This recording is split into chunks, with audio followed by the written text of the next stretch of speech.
Good morning and welcome to the 27th meeting of the Health and Sport Committee in 2019.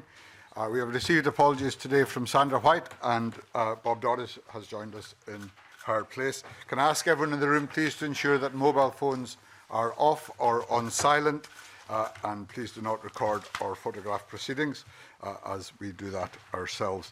The first item on the agenda is subordinate legislation, consideration of affirmative instruments. As usual with these, we start with an evidence session with the Cabinet Secretary and her officials on the instrument, an opportunity for members to ask the Minister for answers to questions around these instruments, and we will then move on to debate. The instruments we are looking at today are the Public Services Reform, Scottish Public Services Ombudsman Healthcare Whistleblowing Order 2020, and the Public Services Reform, Scottish Public Services Ombudsman Healthcare Whistleblowing Order 2020 Statement of Principles. And that is a distinct matter which will be debated separately following the debate on the order. So can I welcome to the committee Jean Freeman, Cabinet Secretary for Health and Sport, and Rosemary Agnew, the Scottish Public Services Ombudsman, and accompanying them are Stephen Lee Ross, Head of Workforce Planning, and John Patterson, Divisional Solicitor with the Scottish Government. Cabinet Secretary, I understand you will begin with an opening statement. Thank you very much, Convener, and good morning to you and to colleagues. I'll be very brief. I want to thank the committee for inviting me to be here this morning and move the two motions required to introduce the role of the Independent National Whistleblowing Officer for NHS Scotland. I believe it is vital that we continue to review and strengthen the mechanisms we have to support and promote whistleblowing in our NHS. It is important that our staff feel able to speak up when they believe things aren't right and that they have no qualms about that. But I am very conscious that currently this isn't always the case, and so amongst other measures, that's why I'm determined that we do everything practical to ensure that raising concerns and dealing with these concerns becomes part of day-to-day business. I've been very clear that the true litmus test for our health service will be a service in which formal whistleblowing mechanisms do not need to be used, precisely because we respond appropriately and timeously to issues that are raised. Nevertheless, in order for us to get to that place, it is only right that we put in place the strongest system of effective checks and balances. In response to your call for evidence, which has been very welcome, we have adopted a number of the committee's recommendations, which is why I hope you fully welcome and support this legislation, which will allow the Scottish Public Services Ombudsman to take on the role of Independent Whistleblowing Officer for NHS Scotland. So I ask firstly that the Health and Sport Committee recommends that the Public Services Reform, the Scottish Public Services Ombudsman Healthcare Whistleblowing Order 2020 be approved. I see we're still in favour of very short titles for these things. And secondly, that the Health and Sport Committee recommends that the Public Services Reform, the Scottish Public Services Ombudsman Healthcare Whistleblowing Order 2020 Statement of Principles be approved. All that said, Convener, I'm very happy, as I'm sure my colleague Ms Agnew is, to take any questions. Thank you very much, Cabinet Secretary, and certainly acknowledge the point you make that many of the recommendations in the committee's report have indeed been taken on board, including the inclusion of the definition, the laying of the standards before Parliament, and other matters. One area which perhaps has not been entirely taken on board is in relation to the relationship between whistleblowing in the NHS and issues that may arise in social care and social work. And I'd be interested in your views, Cabinet Secretary, and also in the views of the Scottish Public Service Ombudsman as to how that relationship should be managed going forward, given the nature of the structures that are created under these orders. Cabinet Secretary. Thank you very much, Convener. Of course, as you understand it, as I know you and colleagues do, the situation in social care, of course, is a partnership approach between ourselves and local authorities. And local authorities have their own processes and procedures, quite rightly, for complaints and for whistleblowing. The common factor, if you like, in that is indeed our Scottish Public Services Ombudsman. And so I think the role there will be important in helping us ensure that the broad principles and overall approach that we want to take in the health service is reflected in terms of how things are managed in social care. We will continue to discuss with our colleagues in COSLA whether there is more that can be done in that regard, but I do think the key common denominator for us all is twofold. One is, I'm sure, an absolutely shared intent with our colleagues in COSLA and local authorities to ensure that staff do feel able to speak up and that their concerns are listened to and acted on, and that no adverse redress is inflicted upon them as a consequence, and that shared, if Ms Agnew doesn't mind me referring to you as that shared common denominator of the Public Services Ombudsman. Rosemary Agnew. Yeah, I think that's right. There are two, if you like, areas where there will be some clarity and some clarity needed. On the ground, I completely agree. I think it's about making sure that there are both clear guidelines in place for both sides, if you like, for the health and care, and that we're available for advice on how to take these forward. But also, we will be entering into a memorandum of understanding with the Care Inspectorate. So at the regulatory level, we also will be able to share some information. So there's both, if you like, a strategic overview side to it, but I think in the early days it's going to be about how we practically make it work on the ground. And whilst we've some very clear views on how we can offer guidance on this, some of it will be learned in the testing. Thank you very much. Emma Harper. Thank you, Convener. Good morning, Cabinet Secretary, and good morning, everyone. I've been contacted and met some of the petitioners around the creation of a independent whistleblower, and one of the items that they brought up was the creation of an independent hotline, or for people to go directly. So I'm interested to know if there will be the creation of a hotline, but also would there be any changes in areas of the role of a whistleblowing champion? How will we assess as roles evolve? So in terms of the additional request for the hotline, of course, we continue to fund the whistleblowing alert and advice line. And as I think we've discussed in the committee before, it is our view that that plus the role of the Scottish Public Services Ombudsman as our national whistleblowing champion, and the opportunity there through my colleague's office to provide advice and support if it is appropriate at the point before people take up specific issues. All of that, I think, is sufficient in terms of offering people a route to go to if they want to raise concerns and do it in that manner. In terms of the whistleblowing champions, we have been conscious as we've developed that role of this intention to create the National Independent Whistleblowing Officer. And I can advise the committee that we are due to appoint those champions by the end of this year, so before the Christmas recess. We've had 136 applications, shortlisted 45 who are going through the interview process. I'm absolutely delighted and very grateful that Ms Agnew has taken part in every single one of those interviews as our independent person, if you like. That has, I think, produced an additional level of understanding about how the two roles will meet and match with each other and complement each other, and that will feed into the induction work and training work that we do with those who are appointed as whistleblowing champions, reporting to me and in each board in Scotland. So that already will be informed by that experience, and of course as we go forward over time, we will continue to keep both those roles and the interaction in mind. Okay, thanks.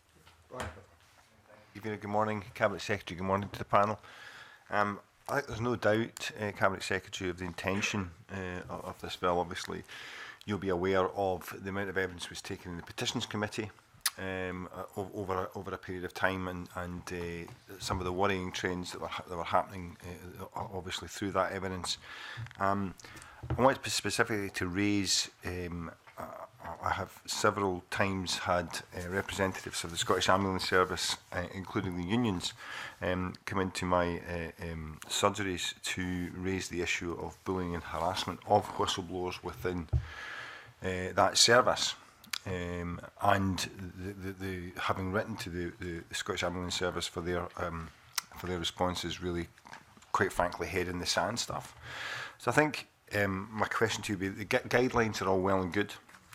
And I don't think anybody would deny the direction of travel in which we're trying to go in here, but the guidelines are all well and good. How are you going to ensure that those guidelines are implemented and that those people who wish to raise issues will do according to the guidelines in a safe environment? Because currently that is not happening within this service. So I think across all the entire NHS service there is a mixed picture. So I think that there will be others. I too have had representations from the ambulance service unions, but I think there are across our health service staff who have also told me that they have felt able and confident and safe, in your terms, to raise issues and that those issues have been addressed. So I think the fair picture is that it is a mixed picture. But what you and I both want to achieve is that all staff across our health service feel encouraged to raise issues of concern and safe in terms of no adverse redress on them if they do so, and that what they raise is heard. So you're right that guidelines are important, guidance is important, but I think there is significant room for improvement across our health service in basic complaints handling. For many who raise issues and complaints.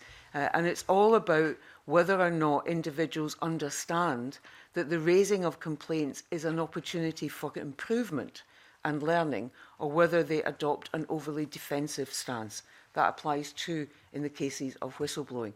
So part of the work that the whistleblowing champions will undertake is to continuously promote that change in culture inside individual boards, liaising with unions, staff side and managers at every level.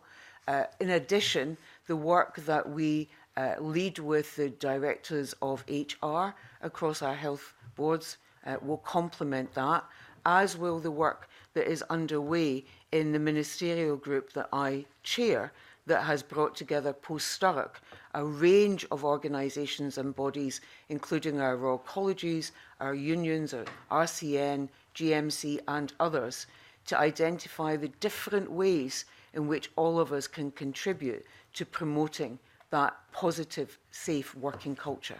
So I don't think there's one thing that we can do, but I think all of these layered together and brought together begin to create the complete jigsaw of pieces that we need to undertake to promote that change in the culture that we need.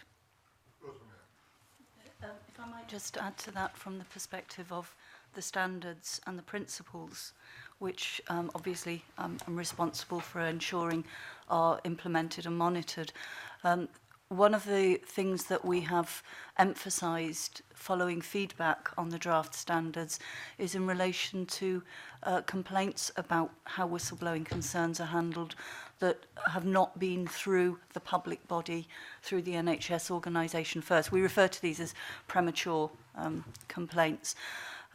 Because what has been very clear is that whilst the ultimate aim is the culture change that means we don't have to engage whistleblowing, that we have an NHS where everybody feels confident to speak up, there is a period of time where we have to actually start building that confidence and supporting people to feel confident.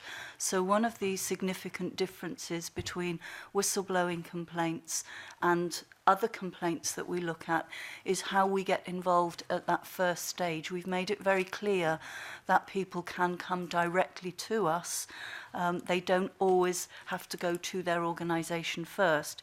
Now, it doesn't mean as the independent national whistleblowing officer we necessarily investigate everything. That would undermine, if we did, the idea of learning and building both a listening and a trusting culture.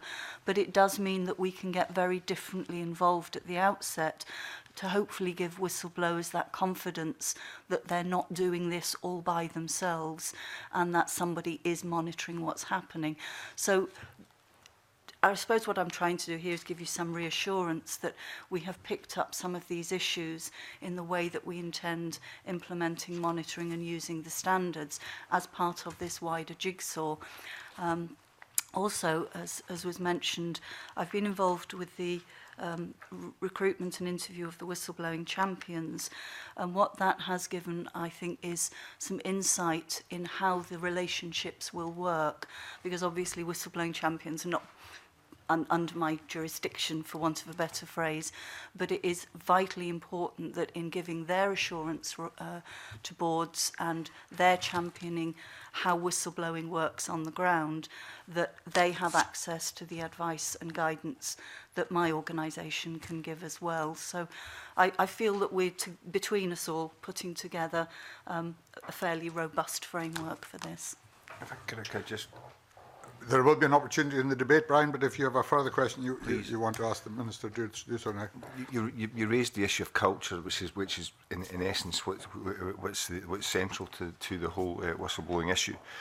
I think it's how are you proposing to change the culture at the top line of management, because that seems to me, through the work through the Petitions Committee and the evidence that I've taken, that seems to me where the greatest resistance is. And if we can't change the culture at the top lines of management, it'll be very difficult to cascade anything through the rest of the organisation. Excuse me. I think that's a very fair point. I also think actually there is an area at lower levels of management where we have significant work to do in order to provide support to those individuals. So that they can undertake the role that we're asking them to do in a way that they feel confident in. If I think about some of the individual instances that come to me as a constituency MSP, we're talking about not the most senior staff in the organisation, we're talking about people who have been promoted into a leadership role, often very good at the role that they undertook before, and they are now leading that team, for example, without any additional support to them about how to then lead the team as well as undertake the work. And that can oftentimes produce grievances that are not then dealt with fairly and heard, which then escalate and become something much more serious than that. So I think it is actually at every level. And I think our Project Lift work needs to ensure, which I know members are familiar with, needs to ensure that we are offering learning and support at every level of supervision, management and leadership. In terms of the most senior, of course, all of this will now be reflected in how we do the ministerially led annual reviews. So there is discussions go on at chief executives, our directors of HR across the NHS come together, our directors of estates and so on and so forth all come together, and all will have this as part of the discussion so that we make sure that they understand all of the pieces of the jigsaw as I described it that we are putting together and the aim that we are putting them together for. But then we will look to see how the monitoring work that is undertaken can feed into those ministerially led annual reviews, which of course always include a discussion with staff side about how they are feeling management is delivering on the service to them as staff. So in all of that, we will have both discussion, opportunities for learning and training, and then the opportunity to review at ministerial level, how is each board doing on this matter, with data, but also with discussion. Thank you very much. David Stewart. Good morning, Cabinet Secretary and panel. During probably the last 12 months, I spent a lot of my time dealing with the culture of bullying within the Highland Health Board area, my own health board, local health board. Will this order in the future prevent another Highland Health Board coming to light? And Brian Whittle used the words about culture of bullying, and that's certainly what I was struck with. So A, would it help prevent future situations blowing up, such as in Highland? Because I don't believe Highland is the only place in Scotland where we have bullying. And certainly, is it going to improve and support our current whistleblowers into the future? So in and of itself, I think, no, it won't do that. Just simply having this order will not change the culture of an organisation. So I have said repeatedly that I want us to get to a point where whistleblowing is the exception, because the organisation's culture, its policies, its approaches, its relationships internally work in such a way that nobody needs to blow a whistle. They can raise concerns, they are heard, they are acted on, they're treated with respect, and there is no negative redress to them. Whistleblowing happens, I believe, when people feel strongly about an issue, they have raised it, they don't believe they've been heard, or they believe they've been intimidated into silence, and they look to find another way. This creates that route, but in and of itself, it doesn't change the culture that has taken us to that place in the first place. So all of those other elements that I outlined and that we've discussed before, you and I, Mr. Stewart, and this committee have discussed before, form what I have just a moment or two ago described as the jigsaw. And what I believe this does, though, in part in terms of what it sets up, but also, as Ms Agnew said, about the way in which her office can intervene at an earlier stage and provide support and help, all of it, I hope, contributes to an assurance to staff, which they will have to test, and we will have to ensure we meet their trust in them testing that, an assurance to them that we take this very seriously. And we want to hear their concerns and their issues, because we want to investigate those and then act on them at government level, but most importantly at board level. Okay, thank you. Miles Briggs. Thank you, Convener, and good morning to the panel. Cabinet Secretary, the most recent revelations at Queen Elizabeth Hospital has really demonstrated how we need a fit-for-purpose whistleblowing system that protects whistleblowers. So I wanted to ask specifically, before we implement this order, why do you think whistleblowers are saying this isn't fit for purpose? Now, we've heard an independent whistleblower hotline isn't something you want to take forward. But in terms of this order, why has the Scottish Government not adhered to the new Council of Europe standards on whistleblowing? So, do you want to answer that? I'll pick up. Okay. I think I'd respectfully challenge the not fit for purpose. Currently, today, what is in place before this order, it's questionable whether it's fit for purpose, because we have had the incidents that have been described around the table. Where I think what we're doing is a crucial step on a journey to making a difference is that actually the standards that we've produced have been produced with extensive consultation, very extensive, but they're fundamentally rooted in the values of the NHS.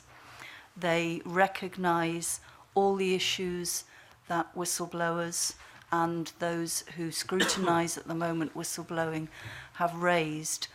And I think what we're talking about here is something that takes us to the right place, I would hope, for Scotland and Scotland's NHS. And that is about making those principles, those values embedded and come alive and get lived in such a way that whistleblowing, cultures of bullying, are things that are either identified very quickly and addressed or don't occur at all. Now, I can't talk specifically about the Council of Europe bit, but I hope what I can give you is some assurance that I think the way these standards have been produced, the way they have been drafted, the extensive input we've had, not just from the NHS, from whistleblowers, from other interested parties. We've also talked to a lot of whistleblowing organisations about the approach we take. And I think this is the start of a very positive journey, and I think this will be the standard that works for us. I also know through my own network of ombudsmen that it's not just people in Scotland who are watching this. Many of my colleagues internationally are also very interested in what we're doing and see it as quite an innovative approach. I appreciate what you say there, but for whistleblowers, which I think we've all been meeting, they don't feel that. They feel that actually the Scottish Government's clipped the wings of this system before we've even implemented it. So my question to you is, if I'm a whistleblower from NHS Lothian and I come to you, you won't investigate, will you? My concern which I'm raising, you'll hand that back to my employer to investigate? Is that correct? I don't think it's quite that straightforward. It comes back to the point we made about premature complaints, things that haven't been investigated first. We have two aims, if you like. One is foremostly to make sure that the whistleblower and any other person involved in this is protected in the way that they should be. The other is to ensure that organisations actually learn from what's brought to them, and to do that, the best way to do it is to actually address the issues themselves. Now, if things come directly to us, we have the option, and it's within the audit, it's reflected in the principles and in the standards, that we can make a decision at that point about how we proceed. So there may be some cases where actually we feel it's in the public interest and the interests of the whistleblower to get involved straight away. There may be others where, and this will always be based on a conversation with the whistleblower, where we refer it back, but not just a, here you are, Lothian, please investigate this. We're actually take a much more active role in monitoring, in outputs, and ensuring that what the whistleblower was seeking as an outcome is addressed head-on within how the NHS organisation address it. So we may have different routes depending on what's brought to us, but I come back to the fundamental point that this is to enable whistleblowers to feel supported and confident and trust the system that is there, because ultimately if we can start engendering that, it may well be that we don't need the whistleblowing bit at all. It becomes part of normal way of life, normal business. But I do recognise that particularly in the early days, where people have maybe had very negative experiences, that they're looking for that extra reassurance. So I'm not saying we will investigate every one of them. I'm not saying we'll investigate none of them, but we will take a case-by-case decision on this based on a conversation with the whistleblower. Okay, thank you very much. Alex Cole-Hamilton. Apologies, Cabinet Secretary. If I can just add that we mustn't forget, linked to all of that, the role of the appointed whistleblowing champion, which is to do more than monitor how a board undertakes its complaints procedure, but is to provide advice and support to any individual or group of whistleblowers in their joint work with the Ombudsman. Thank you very much. Alice Cole-Hamilton and then Bob Doris. Thank you very much, Convener. Good morning to the Cabinet Secretary and to the SPSO. I think that it's fair to say that the changes in this order will stand or fall on the basis of staff confidence. My line of questioning follows very nicely from Miles Briggs, and that is, how will these changes be communicated to staff on the ground?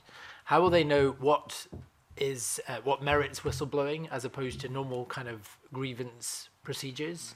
Because these are the questions that in my surgery I get from people who've tried to blow the whistle and have been referred through the HR grievance process in their health board. Yeah, we'll both do it. You start. I think it's a really good question in terms of this distinction between grievance and whistleblowing. And one of the things that we have included in the standards is the idea of business as usual. There is a business as usual where whistleblowing hasn't kicked in.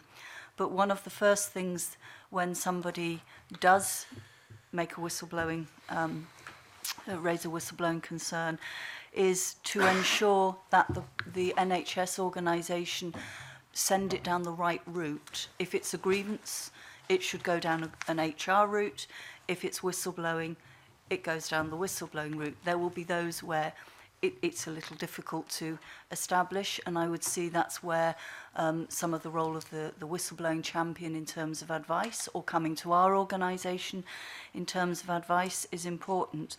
But underpinning the implementation of the standards and principles, I'm aware that my office have a job to do to raise awareness generally, specifically within boards, but we also need to ensure that boards and others have their own local guidelines and principles that are compliant with the standards and that meet the needs of whistleblowers within those guidance. And we would expect boards to give training and awareness sessions to their staff. And it's something that obviously we will be supporting and involved with as far as we can in terms of awareness raising. One additional element to add to that, convener, and that of course is our national staff side organisation, which brings together, you'll be, I know, familiar with the idea of partnership working inside a health service, which brings together our trade unions and other representative organisations of staff.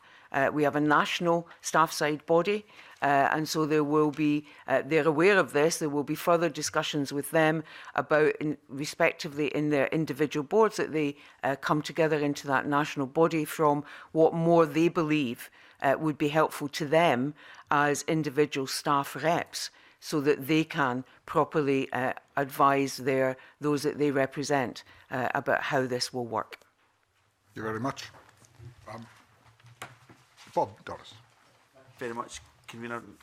Good morning. I'm looking at the draft explanatory documentation that the committee's got here, and at 1.5 it says one of the roles of the SPO will be to investigate whether the relevant body or provider has handled the whistleblower's complaint properly in accordance with the SPO's model complaint handling procedure for whistleblowing complaints, and any action taken by or on behalf of the body or provider in respect of that complaint it has been done appropriately, and a paraphrase there for time constraints. I want to know whether that will be interpreted by the SPSO in a restrictive fashion or in a flexible nature, and let me explain what I mean by that, because I think it's quite important. When any investigation at a NHS board or whatever starts to take place based on a whistleblower's complaint, that investigation can cover a number of matters that the whistleblower didn't actually complain about in the first place. Now, my experience at times with the SPSO is that if additional facts emerge in the process of investigations and they weren't part of the core initial complaint, then the SPSO can be restricted in the view that it takes upon that. So I would very much hope that this new process that we've got here, that first of all NHS boards and other relevant organisations who uncover additional information that would give cause for concern that was not within the terms of the whistleblowing complaint in the first instance would be looked at in a meaningful way.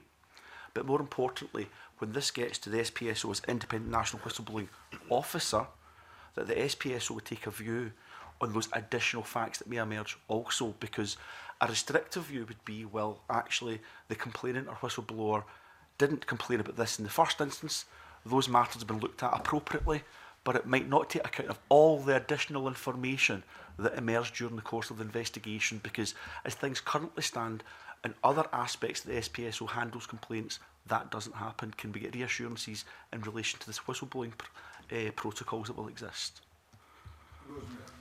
I think it's probably worth highlighting the difference between complaints about service and whistleblowing.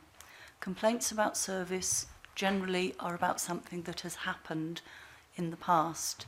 Whistleblowing is fundamentally about somebody witnessing something that is happening now.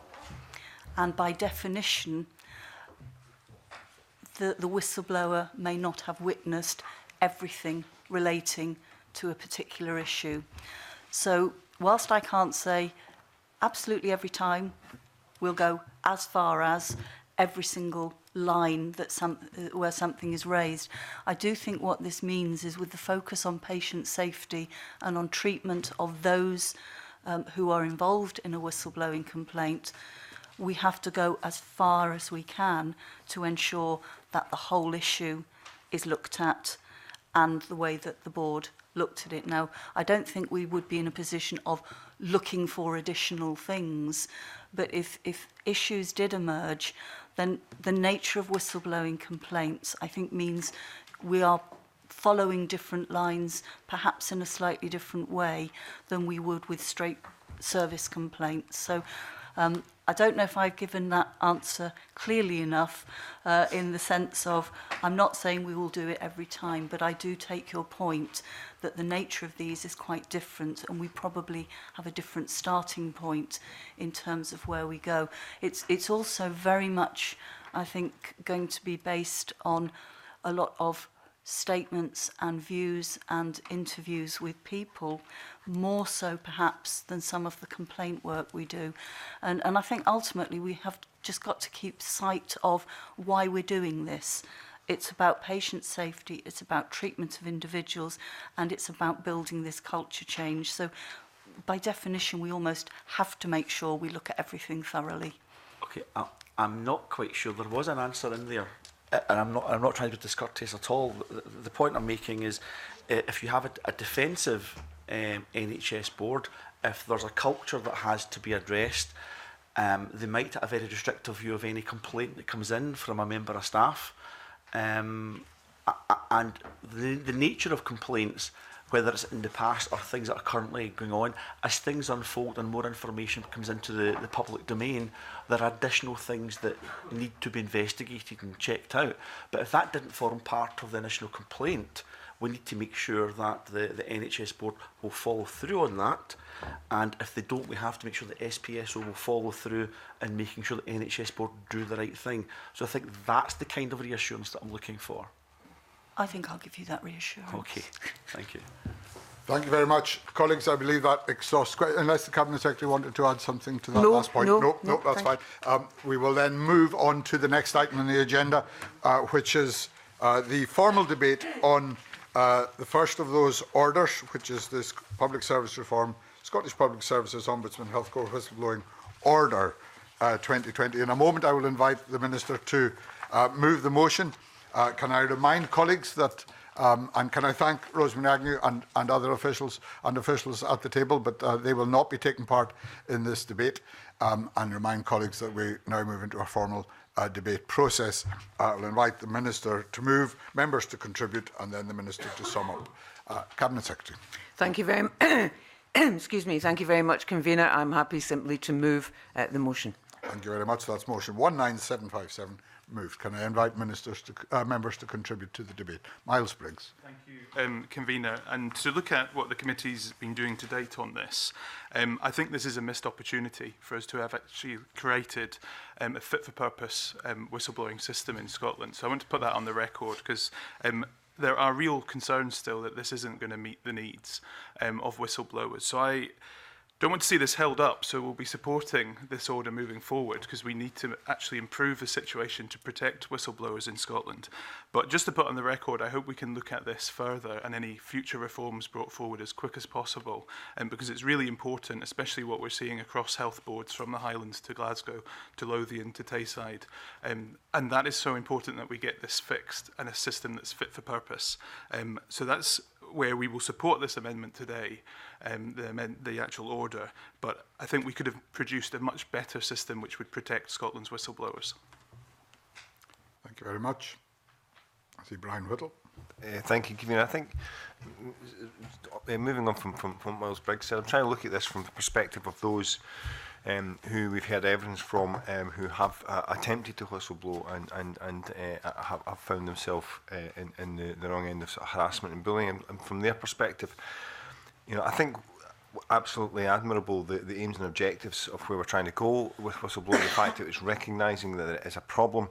I have to say, kind of like Miles Briggs, I haven't quite heard today the evidence that suggests to me that I can take back to whistleblowers or who are watching this to say, I feel more comfortable now with the system. And I think at the end of the day, it's going to be implementation of the system, how those people are recognised within the system and protected within the system. And as yet, practically, I haven't heard those reassurances. But again, like Miles Biggs, I think we should be supporting this, and in the hope that going forward, this bill could be strengthened and confidence given to those at the front line who are looking to take part in this. Thank you very much. Emma Harper. Thank you, Convener. I have the standards in front of me, the draft standards, and if we stick to the principles which say that an effective procedure for raising concerns will be open, focused on improvement, objective, impartial and fair, accessible, supportive to people who raise a concern and all people involved in the procedure, simple and timely and thorough, proportionate and consistent. So if the standards and the principles are followed, we should be able to have a process that will support whistleblowers and anybody as we move forward. And I look forward to continuing to monitor and review what processes are in place. So I will be supporting this today. Very much. Alex Cole-Hamilton. Thank you, Convener. Yes, I mean, I share a lot of Miles Briggs' concerns. These changes will only be as strong as the confidence they enjoy from the staff on the ground. So I'll reserve judgment on that. I will listen to the people who come into my casework surgeries, but for now I'm minded to support it with those caveats. Thank you very much. And the Cabinet Secretary will, I'm sure, close in a moment and may wish to say something if there is anything to say in terms of future review of the effectiveness of the system as introduced. Cabinet Secretary. Thank you very much, Convener. I'll be very brief. I don't agree that this is a missed opportunity. I think members are failing to see this as part of the wider suite of actions that we are taking that is very serious. Indeed, I think I'm grateful to Ms Harper for reminding us of the detail of what the draft standards and principles say. In this, as in everything, the delivery is what counts as well as the words that are on the piece of paper.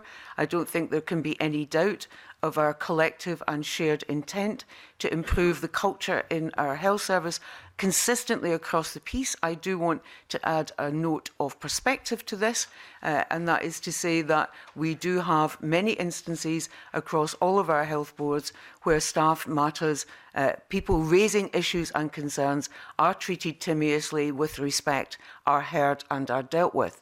What we are trying to address is making sure that that is consistent across the piece, that organisations learn from that, and that those who raise those concerns are and feel protected. Mr. Cole-Hamilton is, of course, absolutely correct. I think I've said it myself before, that at the end of the day, this is about the quality of relationships and the degree of trust that we can engender across our health service. All of the areas of work contribute to that. This is part of that piece of work. And I think it is considerably enhanced by having the independent, credible office of the Scottish Public Services Ombudsman as our national whistleblowing officer. And I think that in and of itself, in addition to any of the other matters we've discussed, gives this piece of legislation additional force and credibility. Thank you very much, Cabinet Secretary. The question is that motion S5M 19757 be approved. Are we all agreed? We are agreed. Thank you very much. That is unanimous. We'll move on to the next item, which is the second affirmative order in relation to healthcare whistleblowing, and that is the statement of principles. Can I again invite the Cabinet Secretary to move motion S5M 19770? Happy to move, Convener. Thank you. Thank you very much. Are there any members who wish to contribute to debate on this matter? I think everything's been said, Cabinet Secretary, in which case, unless you wish to add anything further, I will move to put the question to the committee. The question is that this motion be agreed. Are we all agreed? Agreed. Thank you very much. We will now suspend briefly to allow for a change of witnesses supporting the Cabinet Secretary.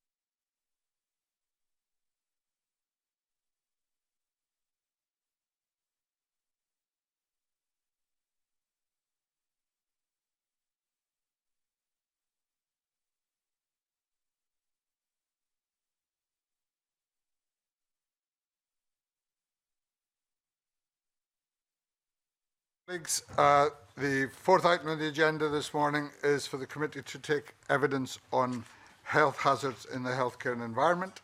And once officials have taken their seats, we will move on to hear from the Cabinet Secretary on that matter. Can I welcome once again Jean Freeman, Cabinet Secretary for Health and Sport, who is accompanied on this occasion by Christine McLaughlin, Chief Finance Officer, NHS Scotland and Director of Health Finance, Fiona McQueen, Chief Nursing Officer, and Alan Morrison, from Capital Accounting and Policy Manager, Health Finance and Infrastructure Division. Welcome once again, and can I ask you, Cabinet Secretary, if you would provide the committee with an update on the inquiry which you announced into the issues at Queen Elizabeth Hospital and the Royal Hospital for Children and Young People. Thank you, Convener, and I'm grateful to you for the opportunity to attend this morning to address the issues that I understand you want to raise in the course of this discussion, which, of course, includes the inquiry where we are with respect to the Royal Hospital for Children and Young People in Edinburgh, and I understand also clinical waste. In terms of the inquiry, we are in the process, as it is a public inquiry, as you know, Convener with statutory powers.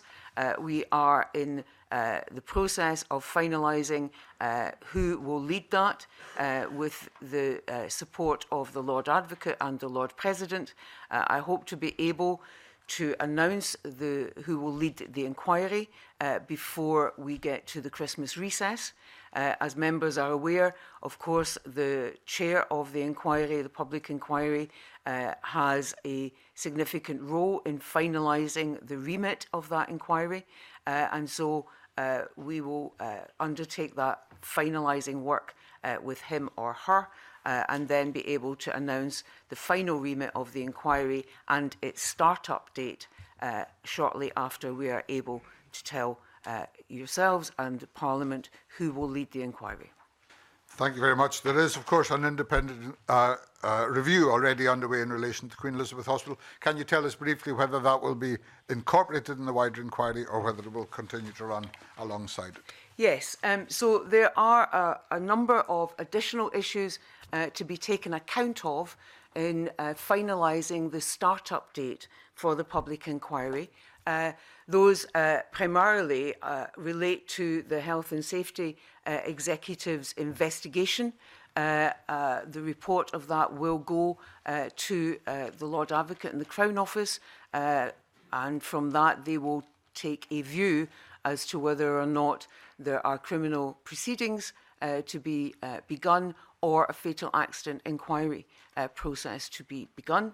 I understand that the Health and Safety Executive's report is expected before the end of the year, and so we will then know what will happen thereafter and how that will interrelate with the public inquiry. So that is one matter that will or will not, depending on the Health and Safety Executive's report, interrelate with the public inquiry.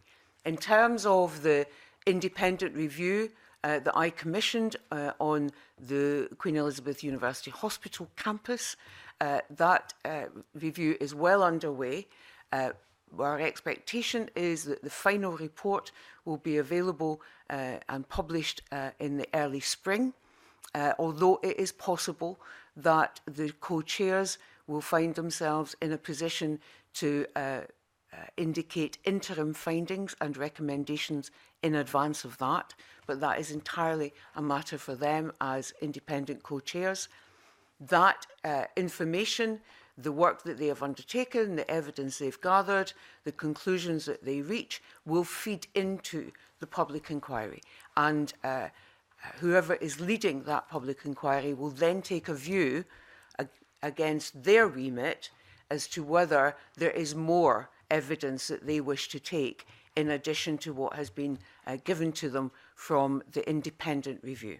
I hope that's clear. That's certainly very helpful. David Stewart, briefly. Thank you, Kavir. Can I ask just a very brief question to the Cabinet Secretary? My colleague Anna Sawa asked me to raise a question to you directed today. You'll be well aware, I think, with this point she raised at First Minister's questions last week about the tragic death of Millie Mayne and the alleged link to water contamination. The key point is, will the issue of water contamination be fully examined by the independent review group and/or the full public inquiry? I take your earlier point that the chair will have a role in aspects of the remit, but currently, is it your understanding the issue of water contamination will be discussed fully by either or both of these, either the inquiry or the full public inquiry? So it is my understanding that the current independent review has taken evidence on that, and therefore that is part of what they are considering amongst other matters, because they are asked to look at the design, construction, build, maintenance of the campus and the impact that has had on effective infection prevention and control. And I would expect that the public inquiry will also take that into account. Now, whether they are satisfied, whether, as I said before, whoever leads that public inquiry is satisfied that what the independent review hands over is sufficient, or whether they want to take more evidence, is of course for them to determine. But I think it is clear that that will be part of both pieces of work. And is it competent? I understand the word, there's an independence role, but could Scottish Government make a recommendation to the new chair that water contamination is looked at by the full public inquiry? Could you take a proactive approach to this, Cabinet Secretary? Well, when we have confirmation of who will lead the public inquiry, I think in the statement that I made from memory to Parliament announcing that there would be a public inquiry, I gave an indication of the work that I expected it to consider. And that includes effective infection prevention and control. And so we will have a draft remit to discuss with the independent lead of the public inquiry. They then can make comments and additions to that. And in that draft remit, we will include this, because it is that and other matters are central parts of what needs to be considered, as well as what more needs to be done to ensure that where mistakes have been made, they are not repeated. Right, thank you. Thank you very much. Brian Whittle. Thank you, Kavira, and good morning to the panel. There are, I just wondered, Cabinet Secretary, are there how many current capital projects are underway or planned that will be impacted by this review? By the public inquiry? Sorry, public inquiry. So that is quite difficult to answer because at this point we cannot know how long the public inquiry will take. So we have a number of capital projects coming on stream. For example, the elective centres that are in the planning, as well as Baird and Anchor and others that you will be aware of. What we will do as we progress is ensure that in the work in those areas, that the recommendations already that have come forward from Health Protection Scotland and Health Facilities Scotland, the recommendations and points that have come through in the reports that I commissioned on the Sick Kids Hospital in Lothian, that you're familiar with, that any recommendations coming from the independent review that is underway on Queen Elizabeth, that all of those are fed into that work. so that we don't halt what we're doing whilst these reviews progress. Well, thank you for that, Cabinet Secretary. Following on for that, I just wondered, there are, we already know about some of the failures, and I just wondered, are you undertaking to act upon them currently to prevent the sort of same mistakes happening with these capital projects that you mentioned? So we already know some of the issues. Are you implementing something to eradicate those problems? Yes, we are. In terms of work that has already been undertaken, and, for example, retrospective reviewing to make sure that the new hospital in Dumfries and the one in Orkney, both of which opened fairly recently, that they are fully compliant, that work. We asked Health Protection Scotland, I think, to undertake that work, which they have done. We know the issues around ventilation and other matters, and they will proactively feed into what comes before us for approval for any of these infrastructure builds that are already in the planning, such as the elective centres. And of course, you'll recall from Programme for Government our intent to establish the National Centre for Expertise with a very clear role in all of that, centralising that body of expertise in contract negotiation, contract compliance, microbiology and other matters, and with a degree of a compliance function, taking inside that body health protection, the particular relevant parts of Health Protection Scotland and Health Facilities Scotland, and work is well underway on beginning to scope and establish that national centre, and we will, of course, advise Parliament of that progress as we make it. So in all of that, we are attempting to take account of all the lessons learned so far and ensure they are applied in the projects that are in the pipeline coming forward, whilst we wait for the final recommendations of the independent review and the public inquiry to be underway. Thank you. Can I just finally ask if there's an expected time frame for the inquiry to report, and do you have an estimated cost of that inquiry?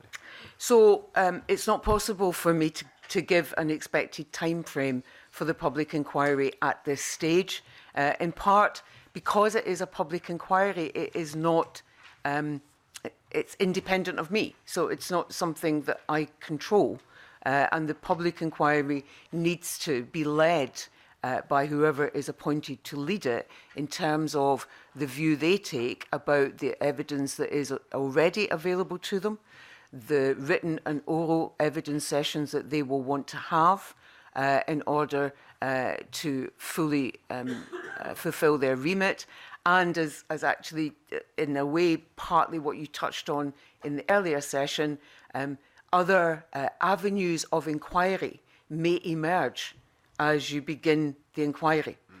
So in that sense, it's not possible for me to say how long it will take. There is a discussion always to be had. There's a recommendation from previous inquiries about a discussion that looks to time limit public inquiries, but it is a balance to be struck in ensuring that a public inquiry fully meets its remit and is seen to meet its remit, take evidence from those who want to give evidence and so on, at the same time as not having it entirely open-ended. So once the decision is made about who will lead that public inquiry, that is a discussion that I will have with that person, but at the end of the day, they are the independent lead of the public inquiry. And all of that then relates back to cost. So until we have an idea of the former, we can't have a significant idea of the latter, although we do have previous costs of public inquiries to guide us in what we might estimate it to be. Thank you. Thank you very much. Emma Harper. Thank you, Convener.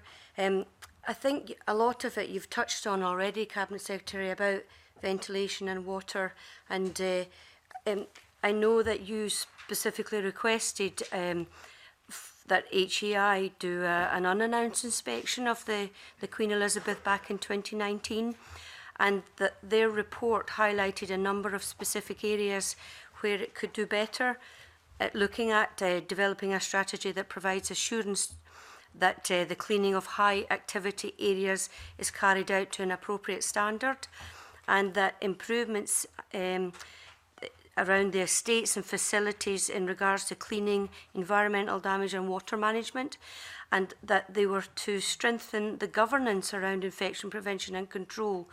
So I'm wondering if you can give us an update on the progress towards implementing these recommendations specifically at QEUH, which the report recommended. Thank you very much. Our Chief Nursing Officer will give a significant part of that answer, and then I'll come in. Okay, thank you. So, as you know, when the HEI publish a report, alongside that, the board has had an opportunity to look at an action plan to take all of the actions forwards. And Greater Glasgow and Clyde fully accepted the recommendations from the HEI, and indeed some were complete before the publication of the report. So there's two aspects of this. There's the more recent report on the blueprint for good governance that boards are looking at to make sure they have effective systems of governance, which would include clinical governance, of which this is. And it was recognised that the issues that were raised would need to take place and move forward. So whether it was improved access for cleaning, as it highlighted in some areas, the ongoing relationship between estates and the clinicians, so that they could get access to perhaps maintaining ventilation and making sure the vents were cleaned. All of these were summarised within the action plan.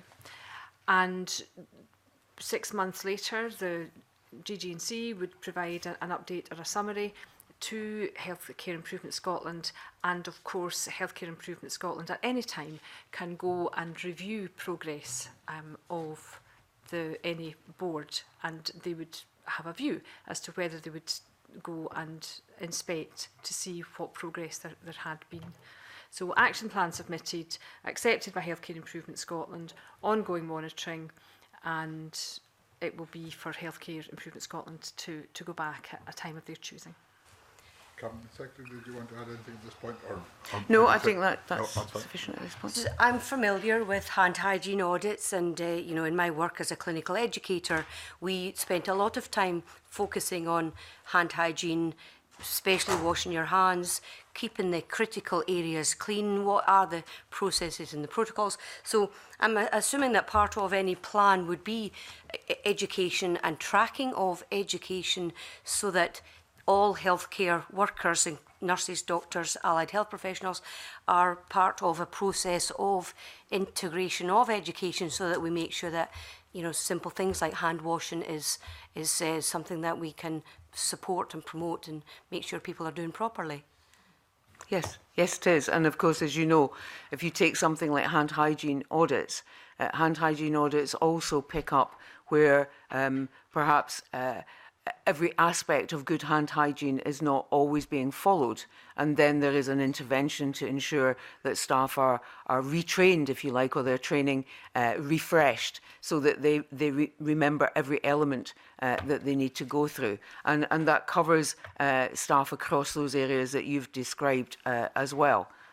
So yes, there is a constant process of auditing what is happening, and then looking to refresh training and education to make sure that people continue to treat these important areas of work with the same focus that you do the very first times that you do it. Thank you very much. Alec Cole-Hamilton.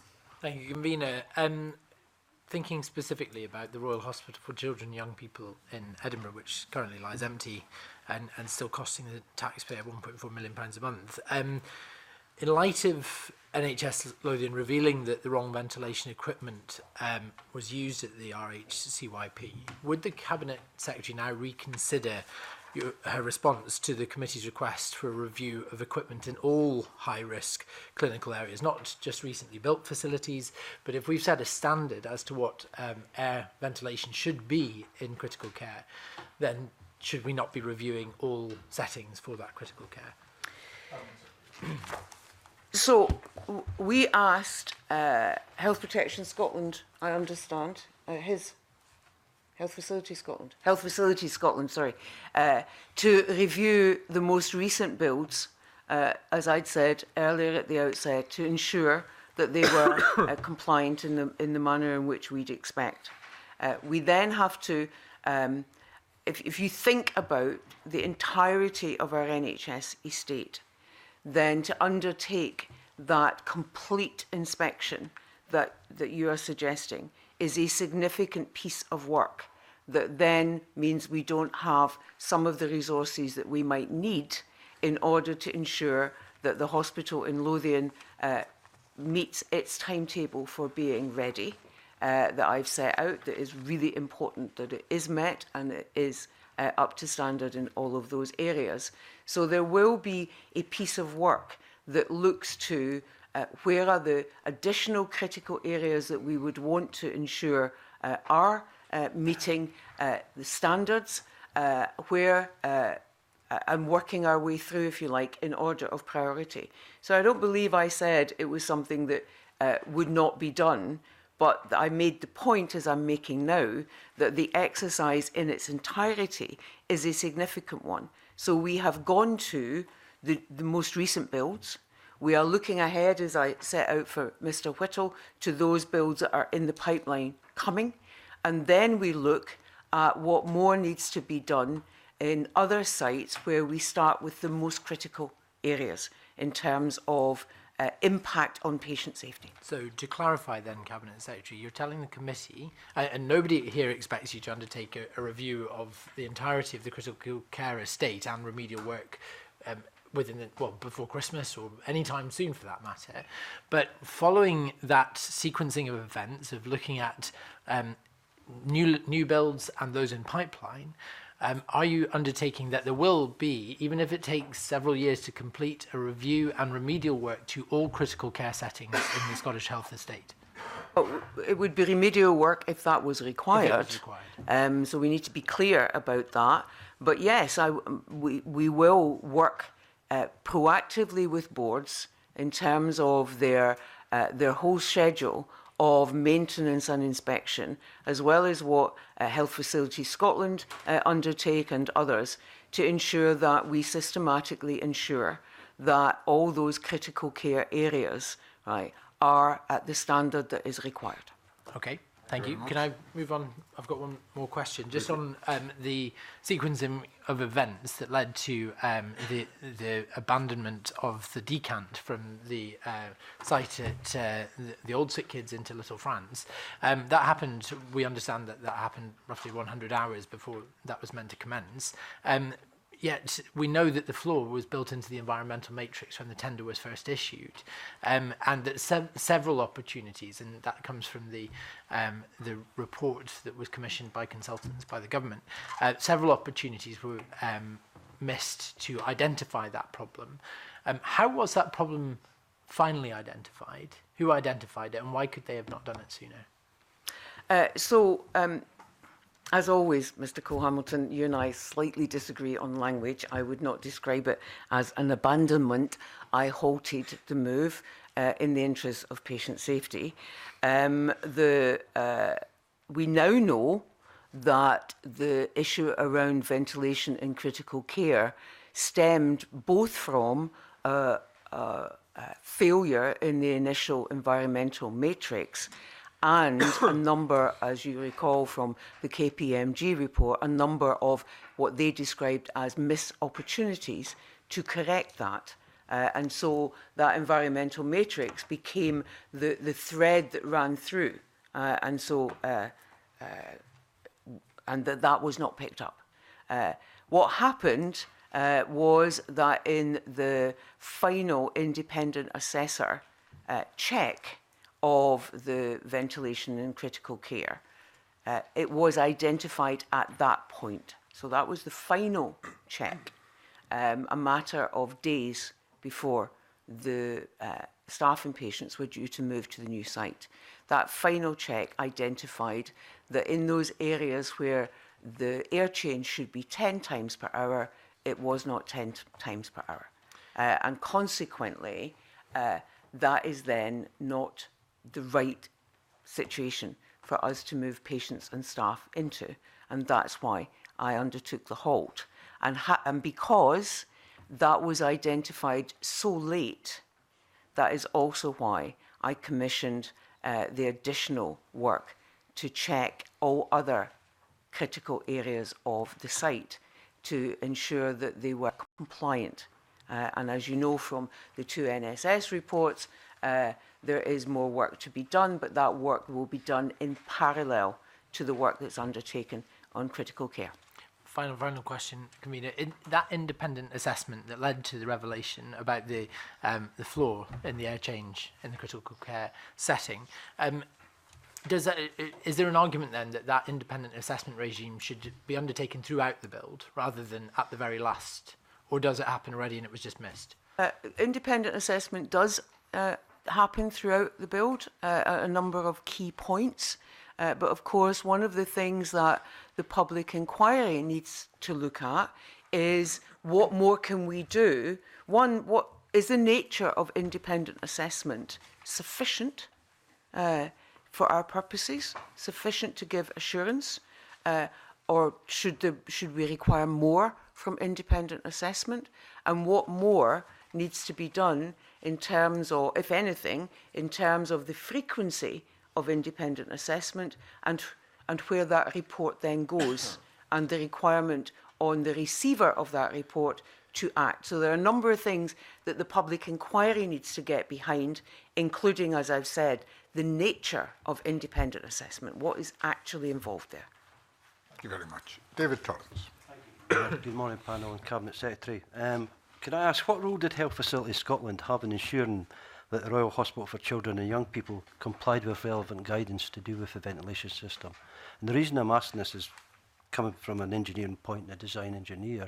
This is a specialised area. Was the skill set there for that design rather than finding out it didn't work when they turned it on, the system? So part of the answer to your question, Mr. Torrance, is what we are attempting to address by the creation of that National Centre of Expertise. Because the way in which, and my colleagues may wish to come in, the way in which major infrastructure build is conducted in the health service is that boards have a significant responsibility in that area, and they contract to bring in additional expertise where they believe that that is needed. That does not automatically mean that that is Health Facilities Scotland at that design, construction and assessment stage. And so for many, the general view is that for any board, it will be a once-in-a-lifetime exercise to be responsible for such a major piece of infrastructure as the Royal Hospital in Lothian. And so there isn't necessarily the expertise, there isn't expertise inside the board, and then you are reliant on contracting in that expertise. Our intention in moving to the National Centre for Expertise is that we will remove that obligation and responsibility from boards. Boards will, of course, still have a significant responsibility in identifying and future-proofing what they believe their local need is for a service, what should be inside that service, how clinicians are engaged in designing, what the inside of a building looks like, where the different elements of it are and how the flow is. But we need to have, in a central place in a country of this size, the expertise that is needed across contract negotiation, design, compliance, build, maintenance, microbiology and other areas. We already have some of that in Health Facilities Scotland and Health Protection Scotland.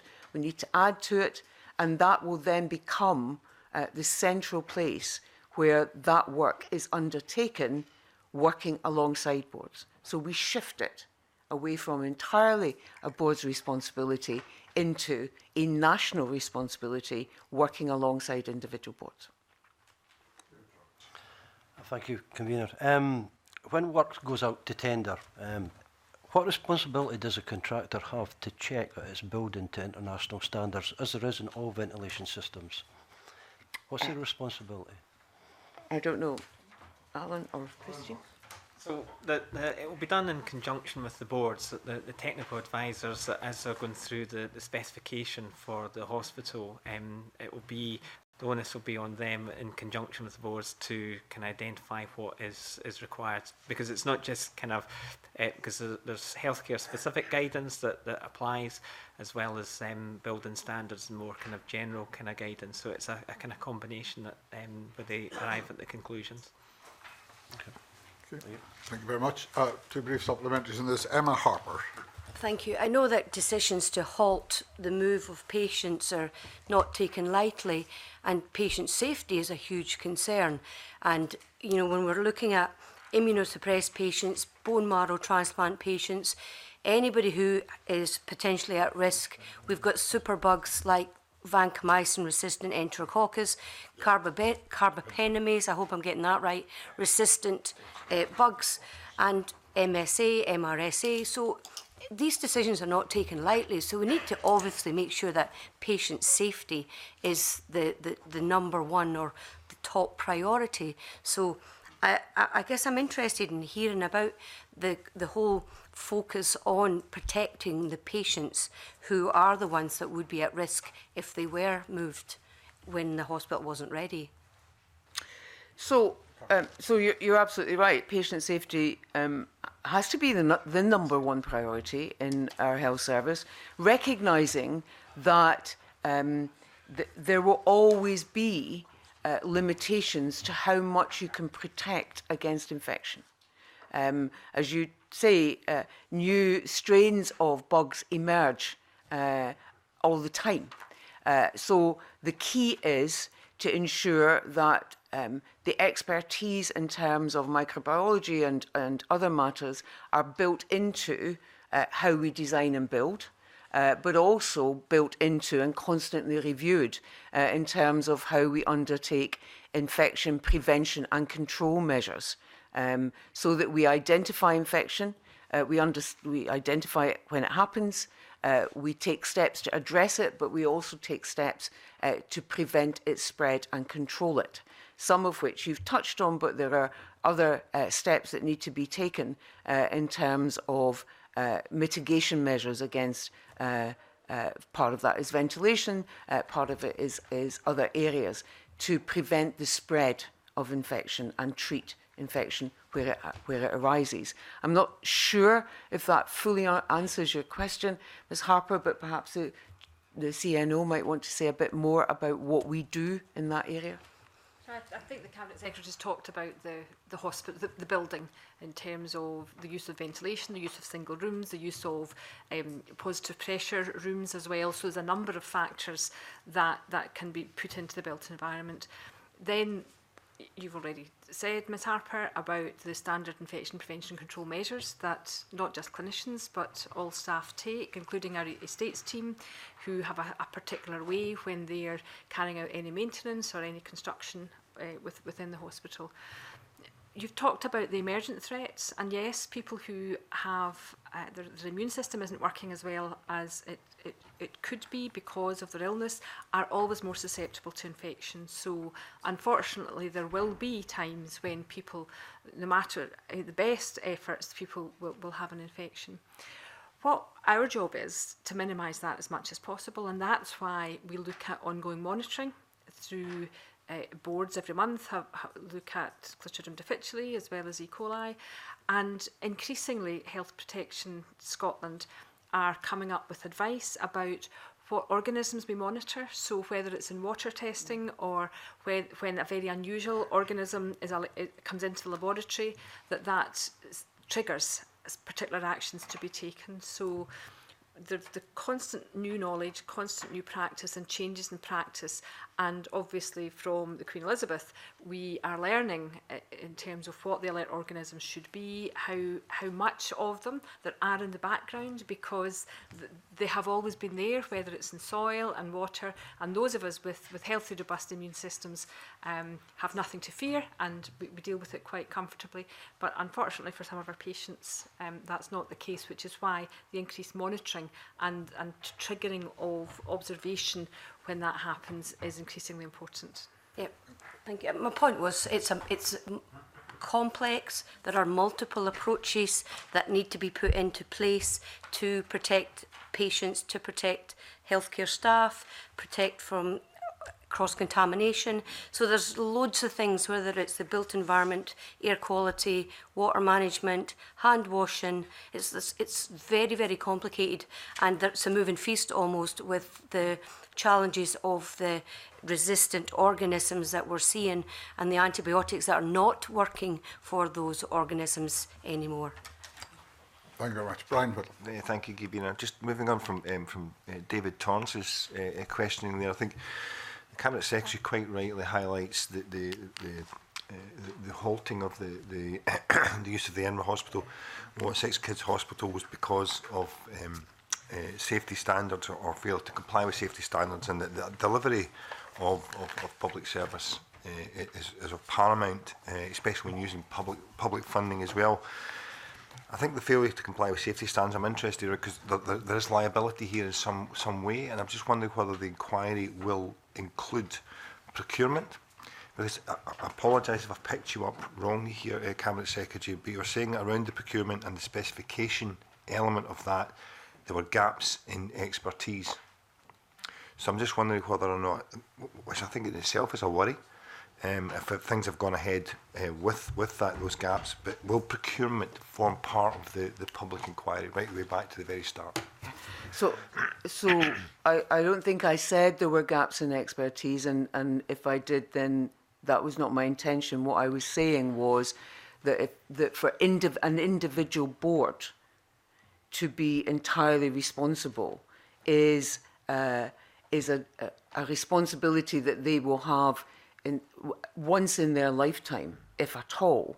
And so what you don't build up is expertise over a number of projects. That's part of the rationale for the National Centre. What boards have been doing is commissioning in expertise in particular areas where that is not something, as a matter of course of their day-to-day business, they as a board would have.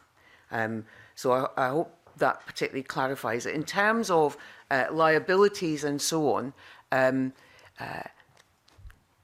those are undoubtedly questions that need to be looked at, and I think the public inquiry is the right place to look at those. That partly picks up on Mr. Torrance's point, I think, about the various obligations of all the parties who would be involved in this instance, in the hospital in Lothian, from the board through to the contractors, to the single-purpose vehicle and others. The public inquiry and the expertise of the individual who leads it will be the place to unpick various contractual and other accountabilities and liabilities and reach a view on all of those at the end of their time. Thank you very much. David Stewart. Thank you, Convener. Can I just touch again on the NSS report? A couple of points I don't think have been raised so far is that the NSS said that there were major deviations from the guidance in relation to electrical systems and particularly worryingly in relation to fire systems. I'll just quote very briefly. They said that actions recommended to include remotely resettable fire and smoke dampers within the ventilation system. Clearly we've touched on the fact that by definition hospitals have a lot of vulnerable patients, but the fact that we've got faults in the fire system is obviously extremely worrying indeed. And then probably just to add on Brian Whittle's point, was this non-adherence down to multiplex, or was it again due to mistakes in the tender document? So just on that last question, I think the proper way for that answer to be found is through the public inquiry. And so I would leave it at that point. On what the NSS report said in respect to fire dampers, We need to remember that the board received a fire certificate for this site. And what NSS said was that there was the opportunity for improvement steps to be taken through the addition of additional fire dampers. And that is the work that is being undertaken in parallel to the work on ventilation and so on. I mean, I take that point, Cabinet Secretary, but I suppose I would throw back that 2 wrongs don't make a right. And the fact is, what's clear is they've said there's major deviations from guidance. Yes. You can't get much clearer than that. You probably will. I would also like to touch on the fact of why were these issues not identified before the building was handed over to NHS Lothian? So I need to be really clear. I'm not defending this. I'm not saying that it was all fine. If I had thought it was all fine, I wouldn't have commissioned NSS to undertake 2 major pieces of work. I wanted to be assured that it was all fine, and self-evidently from their reports there is more work to be done. And if that work was not needed, we would not be spending the money doing that work. So in addition to ensuring that the ventilation system in critical care is fit for purpose, all those other areas of work will be undertaken because my view is that it is important that they are undertaken. It is not clear to me whether or not what was put in place and then the NSS report is like the ventilation system, something that has sprung from earlier documents on a comparable basis to the environmental matrix. And again, that is a kind of investigation and work and conclusion that the public inquiry will come to. So the public inquiry has very specific things it needs to get in behind. I think in a previous discussion, when we were talking about the KPMG report, I said that it very helpfully set out everything that happened, but what it didn't answer, it wasn't asked to, was the how come question. How come opportunities were missed? How come we got to where we got to? The public inquiry's job is to get underneath and behind that, whilst we focus on undertaking the work that the 2 NSS reports clearly identify need to be done to meet the timetable that I set out in Parliament. And my final question to you, Convener, and it may be one for your lawyer to answer rather than you. Who will fund these remedial works? Will it be the contractor, or will it be NHS Lothian on the basis that they accepted the handover of the building? Is there a general legal principle around this? I know you're probably going to say this will be up to the inquiry, but I do think it's important we get some understanding here of who is responsible for the probably quite substantial remedial payments that will be due. So in addressing that question, which clearly I did some time ago, I took the view that Scottish Government would fund the remedial works in order to ensure that they were undertaken, the timeline was met, and we moved children and patients, and families, staff into that new site as quickly as possible, because it is a significantly improved site overall in terms of what it offers, in terms of patient care and quality and so on. So I want people in there as quickly but as safely as possible. So my focus was to say that we will pay for the remedial works. Whether or not there is then any redress against any party is absolutely for the public inquiry to determine. And it would be wrong of me to express an opinion in advance of that without I have no contractual or legal background in order to base an opinion on. I don't want to compromise the public inquiry. It needs to do its job, and while it gets on and does its job, my focus is on making sure the work gets done. Thank you. And finally, Miles Brooks.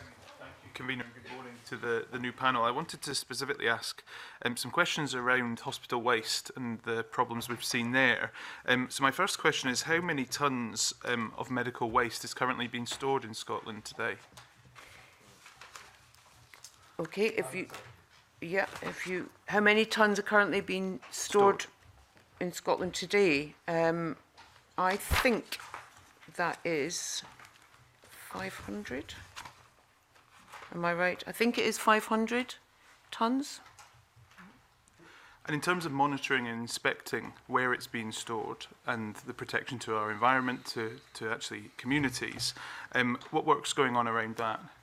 So that is work that SEPA undertake, and they undertake that with some rigour to ensure that those currently responsible in the contingency arrangements for the collection, storage and disposal of waste, both the streams of waste, are doing that to meet the required standards and regulations. So SEPA are the regulator, if you like, of that. And in terms of the actual future of this system, and in terms of actually where we're going to get a fit-for-purpose waste disposal system for NHS Scotland, how much has this cost to date, NHS Scotland and health boards, in additional to what they budgeted for? Do you have those figures? And No. And in terms of hazardous waste going to Wales, what's being outlined to actually address that in the future? So in terms of the overall cost of contingency arrangements, we don't have the final cost of contingency arrangements because we're still in contingency.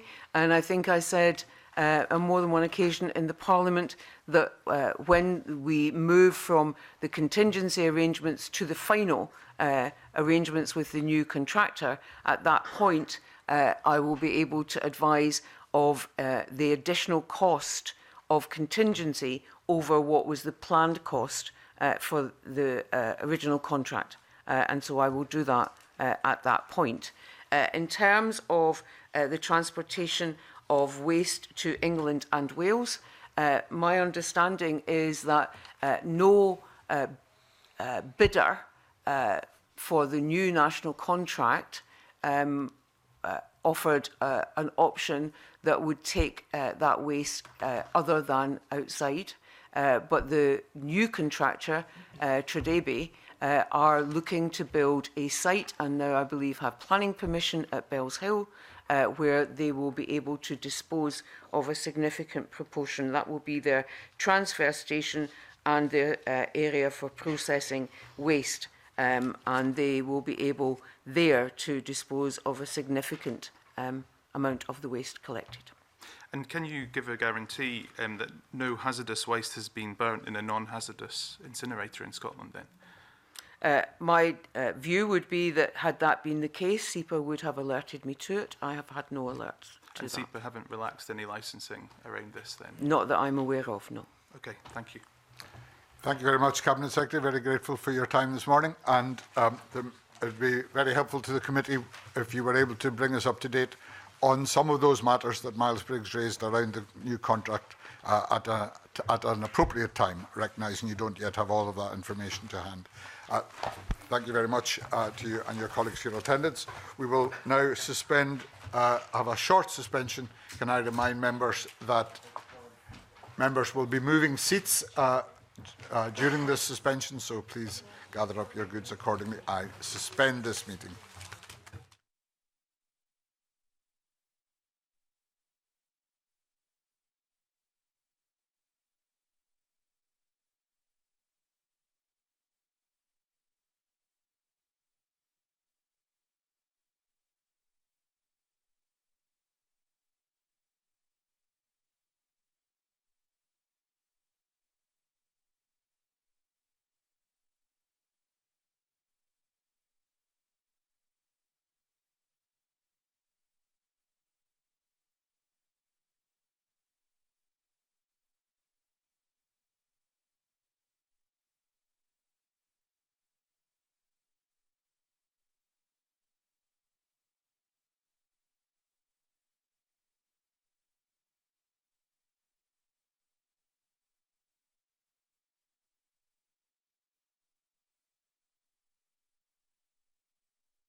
And I will now resume the meeting of the committee. Thank you all for your participation, and I'd like to welcome all of those who have joined us who participated in the public panel sessions in Inverurie, Cambuslang and Dunfermline. And can I just remind everyone in the gallery as well to ensure that mobile phones are on silent and not to record or film proceedings. Colleagues will remember the Phase 1 panels. I think all of us took part in one or other of the panels and met with some of the people who are here today.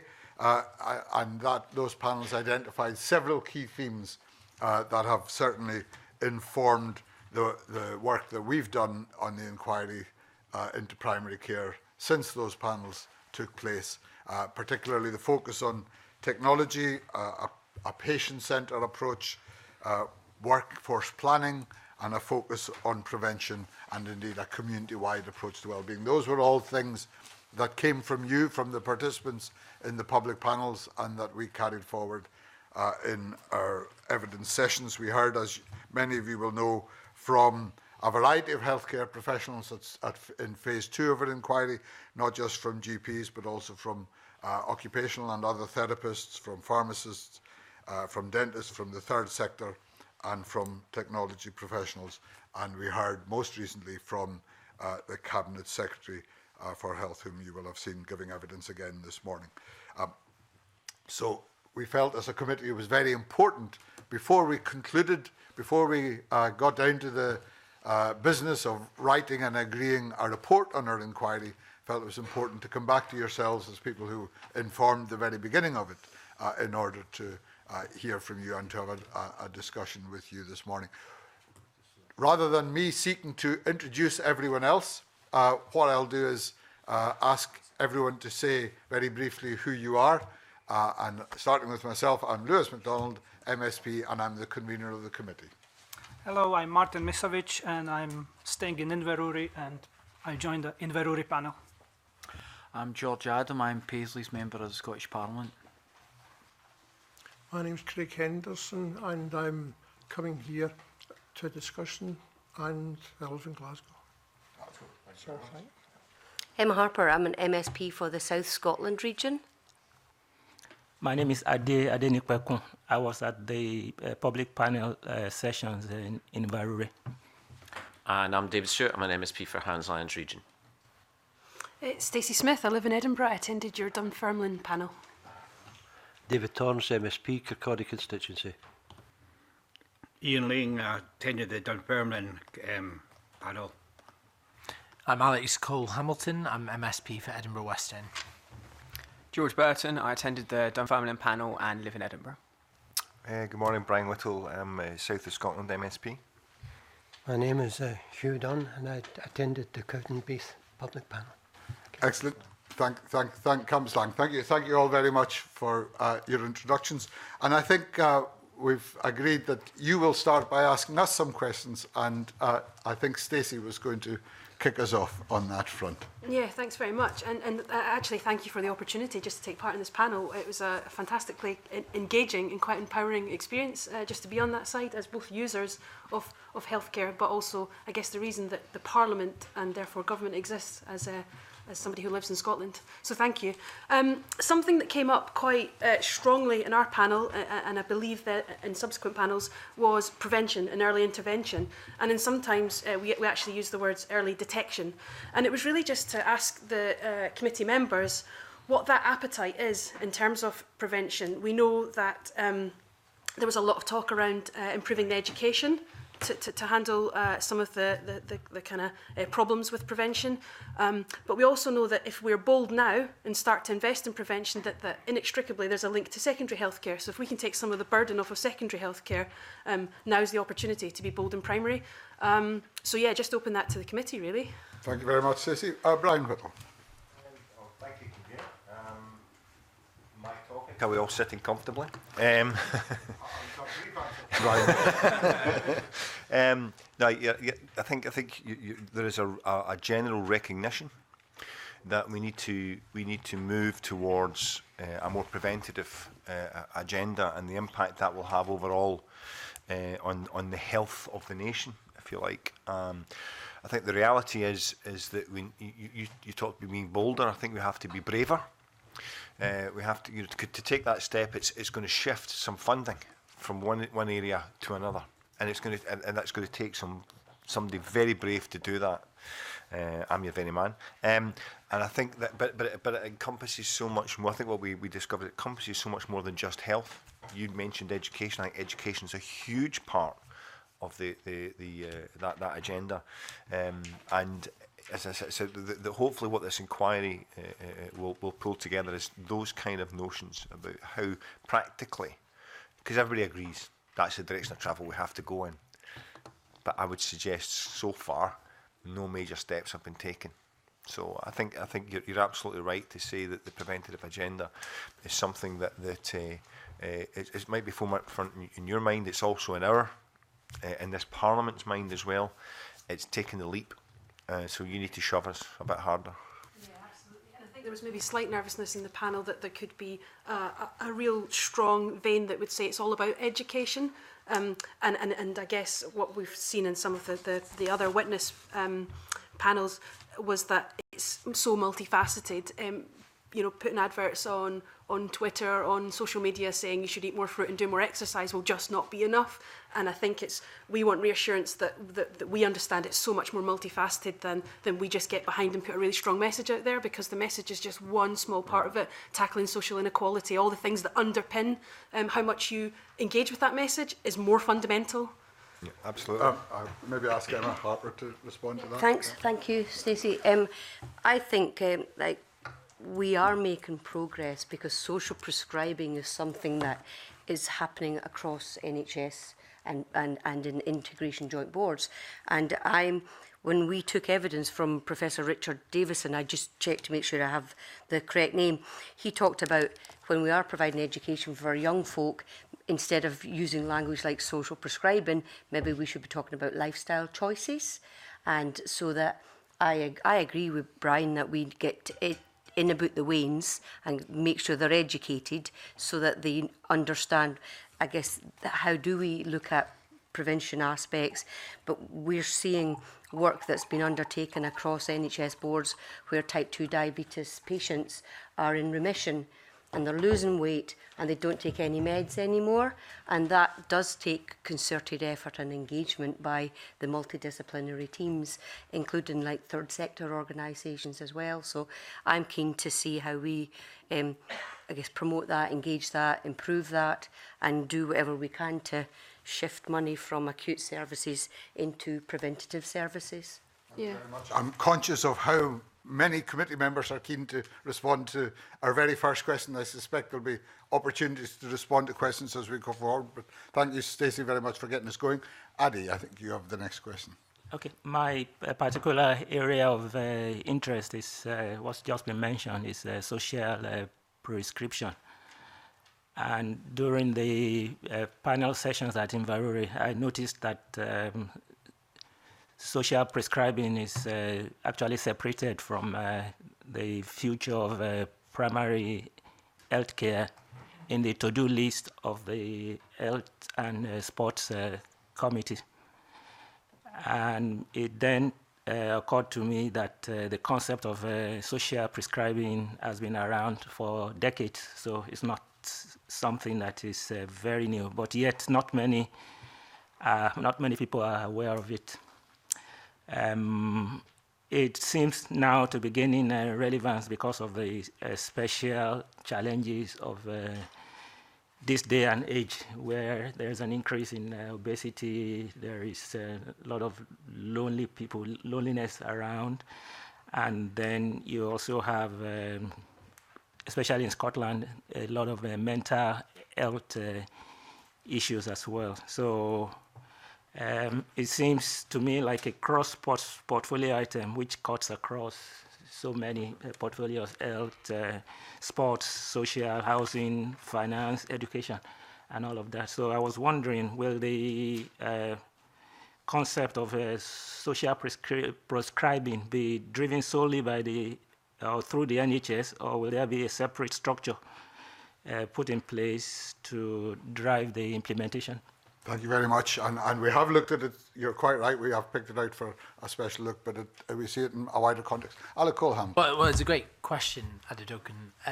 I think it also enjoys cross-party buy-in, the concept of social prescribing. The problem that we encounter is that there are, in some communities, often the communities that would benefit most from social prescribing lack the facilities for GPs to prescribe into. So, for example, we're seeing closures of leisure centres, or we're seeing we're not training youth workers in the way that we used to in terms of the churning out professional youth workers. So, opportunity for particularly young people to engage in activities, in structured activities that GPs or other people could prescribe into just don't exist anymore. It speaks very much to the earlier question about prevention, because social prescribing is part of that, it's key to that.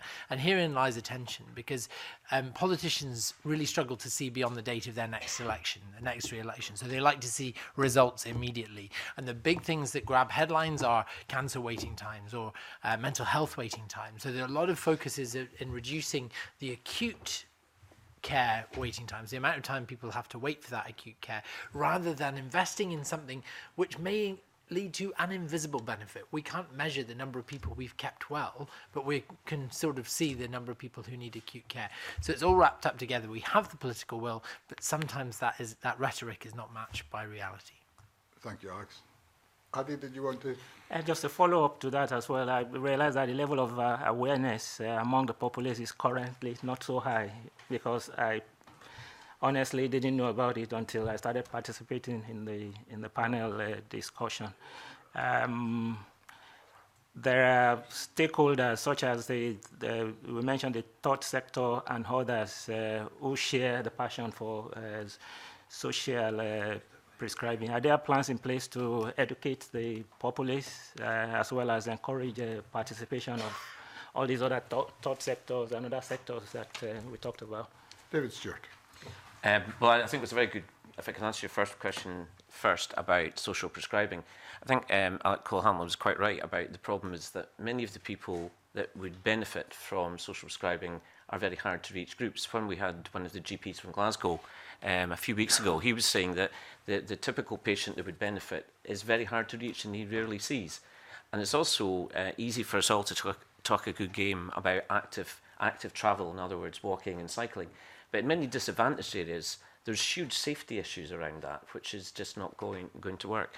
And I think Alec Cole-Hamlin mentioned earlier that we're all busy in the elections. Could I recommend elections for doing the step count and increasing your ability to get fit? But I think one of the things that's been very positive is we know in Scotland that difficult to reach groups are those in disadvantaged communities, and it's men over 55. And I would certainly recommend the work that's been done by our football clubs in Scotland. A number of members here, David Torrance, have mentioned this in the past. My own one in Inverness has done a really good job at focusing, using men to come along and get weight checks, blood pressure, and to do walking football, which is really very helpful. And I was at one recently with when the presiding officer did a tour, and many of the people participating had early dementia.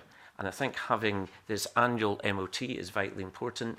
I think going back to things like Well Men and Well Women clinics are vitally important. And earlier Emma talked about diabetes, which a number of us have got a big interest in. I mean, 10% I think it is of NHS expenditure is on avoidable complications of diabetes. So that is a classic in terms of prevention. And I think what we should be focusing on, I'm certainly extremely keen, is that we do high-risk screening, which can pick up those over 45, those with family history, and those overweight to detect all the undiagnosed people with diabetes in Scotland, which is the main cause of blindness for those of working age. Thank you very much. I know there are other colleagues who want to come in, but I have a third question in this general area, and then I'll give everyone a chance to chip in. Ian Lang. I was interested in the health and welfare people, in that from school age onwards, they get the right physical development.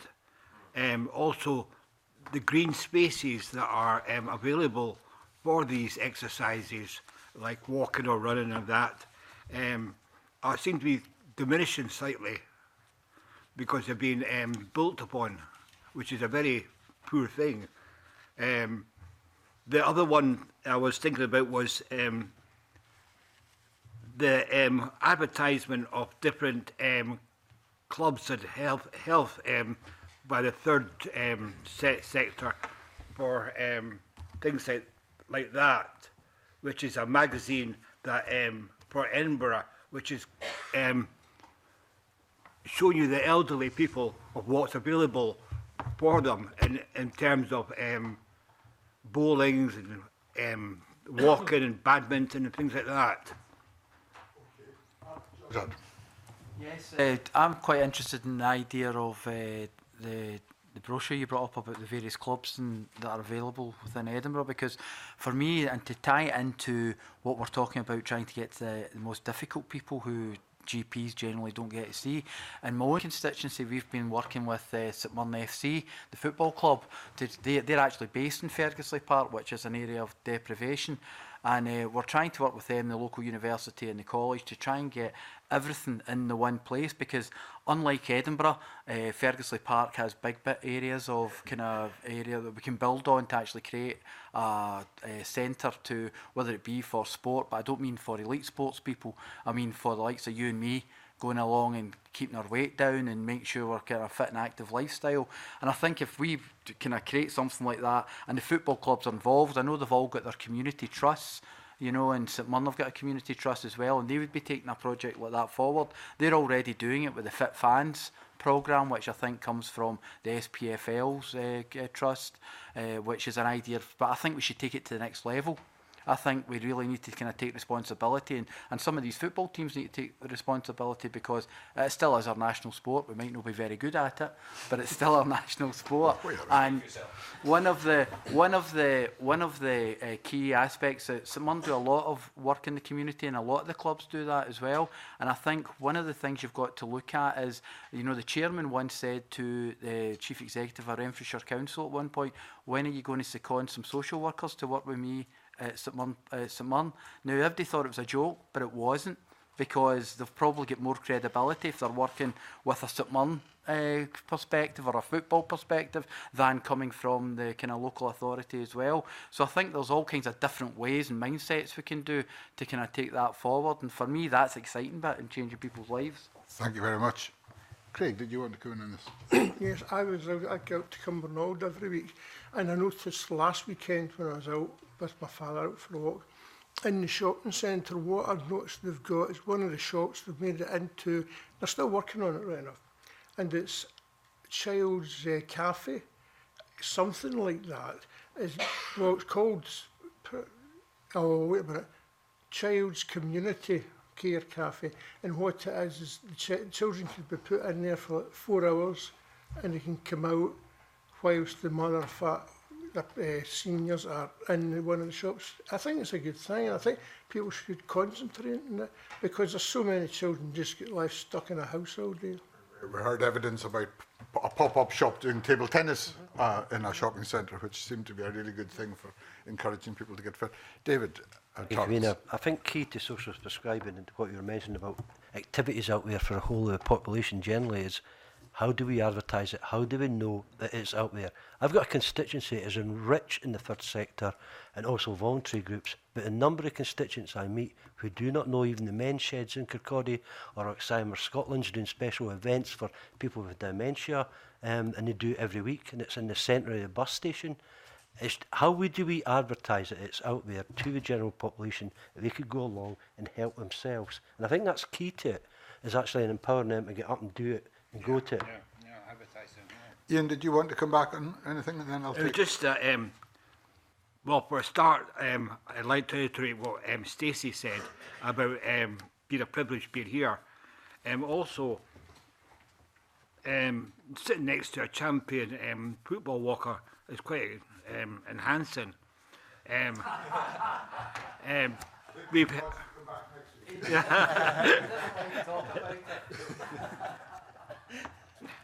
It's nice that we've heard about green spaces, and I have read a lot of the drafts that overall is going forward, and we are getting better at everything that we're doing, but it just seems to be taking a long time, which I don't think a lot of us have. Brian. Thank you. Just to what you raised there, Ian, is around about green spaces, brings planning town planning into the equation as well. As Stacey was saying, it's not just about health, it's all portfolios and how we work across all portfolios with a health agenda. I think is what was quite interesting from the sessions we did out with the Parliament. And what I wanted to say to George's point, this idea of the hard to reach, being in a non-clinical environment, so not being so fixed on bricks and mortar. So in a non-clinical environment where certain elements of the population are more comfortable, so what the SPFL Trust are doing, and then bringing the services to that non-clinical environment. I think that is key. So in my view, what we need to have is a proper audit of the third sector and what's available out there. And it's not just enough to make it available. There are people who have not got the mindset yet to be able to wander along themselves and take part. So there has to be a link, there has to be a way of creating that link for that person to get involved. So it is multifaceted. I think, quite frankly, we know all the answers. We just have to be brave enough to put that plan in place. There was one other thing, was the amount of space that's needed for any physical activity. And a lot of schools, at night time, when they're closed, they've got sports facilities in there, like a gymnasium or that could be used, that don't seem to be. It's a fair point. Emma Harper. Thank you. Just to, I guess, support your point about like who is going to deliver social prescribing. Will it be NHS? Who will deliver it? I mean, for me, I think there is a multi-agency support that's necessary, NHS, local authority, and absolutely the third sector needs to be involved. Yesterday I met third sector Dumfries and Galloway, and they pointed to me that a third of the UK men's sheds are in Scotland.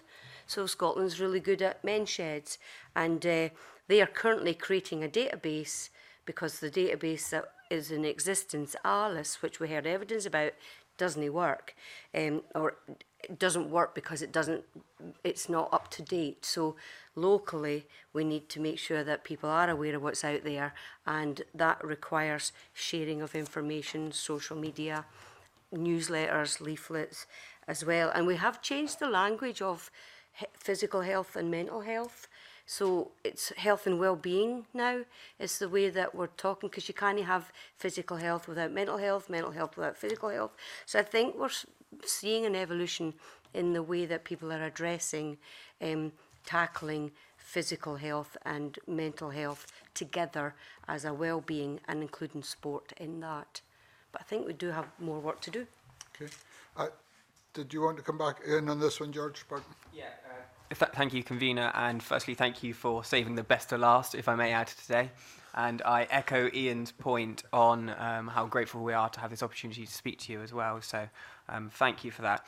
Just on the social prescribing front, I really wanted to add a couple of projects which I think are personally brilliant and really underutilised in Scotland. So park run practices. Many of you may be aware of the concept of park runs, so free 5K runs or walks, jogs, so people taking part in physical activity, getting their 30 minutes in on a weekend. There's a local one in Edinburgh. It gets approximately 500 people on average turning up to it every weekend. At its peak, it has 700 to 800 people turning along.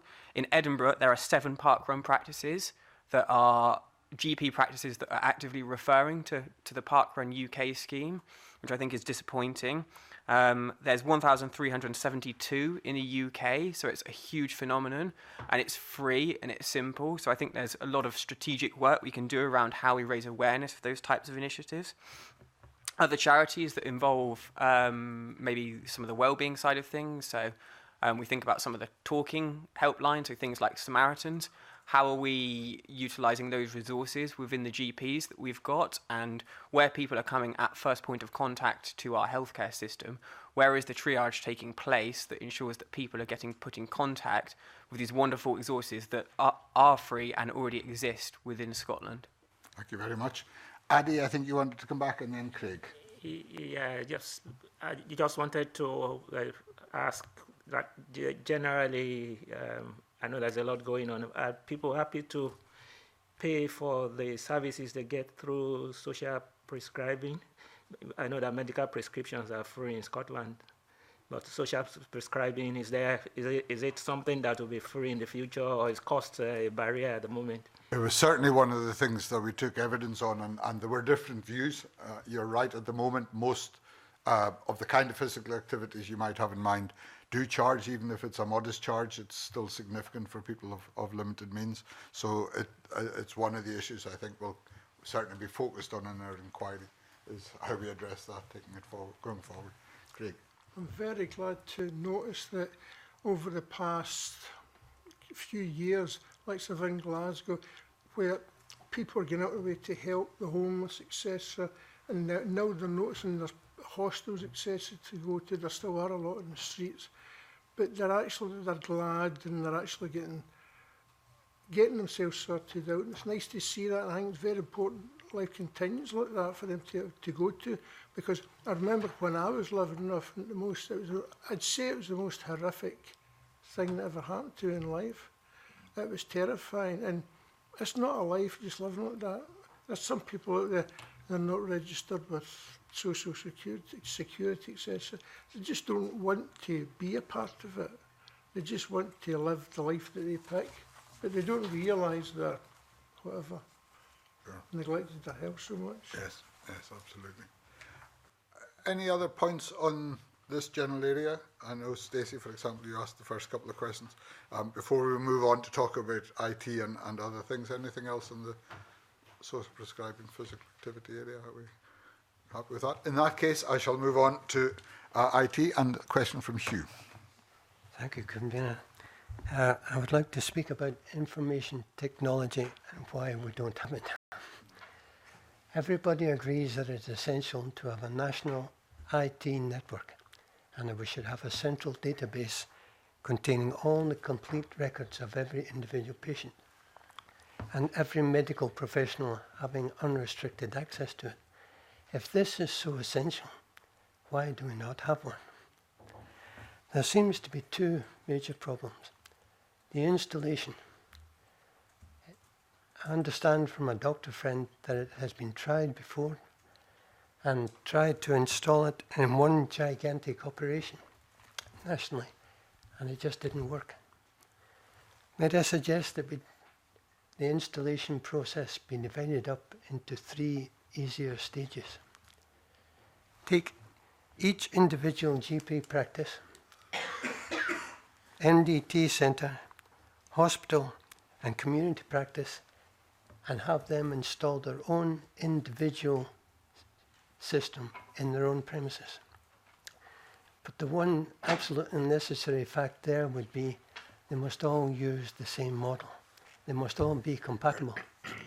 And only the government could lay down the law, to put it bluntly, that should happen. Right? The second part would be, once each individual premise has its own individual system, link up each of the individual systems into a city-wide network. Right? Then once the city-wide networks are in place, link up all the city networks into a national grid. Rather than do it in one gigantic operation, take 3 easy stages. Right? Okay.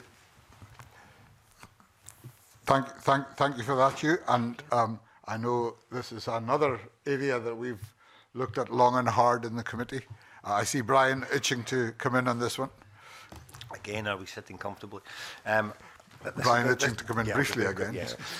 This is the area I actually came from into this Parliament, from developing communication collaboration platforms for healthcare.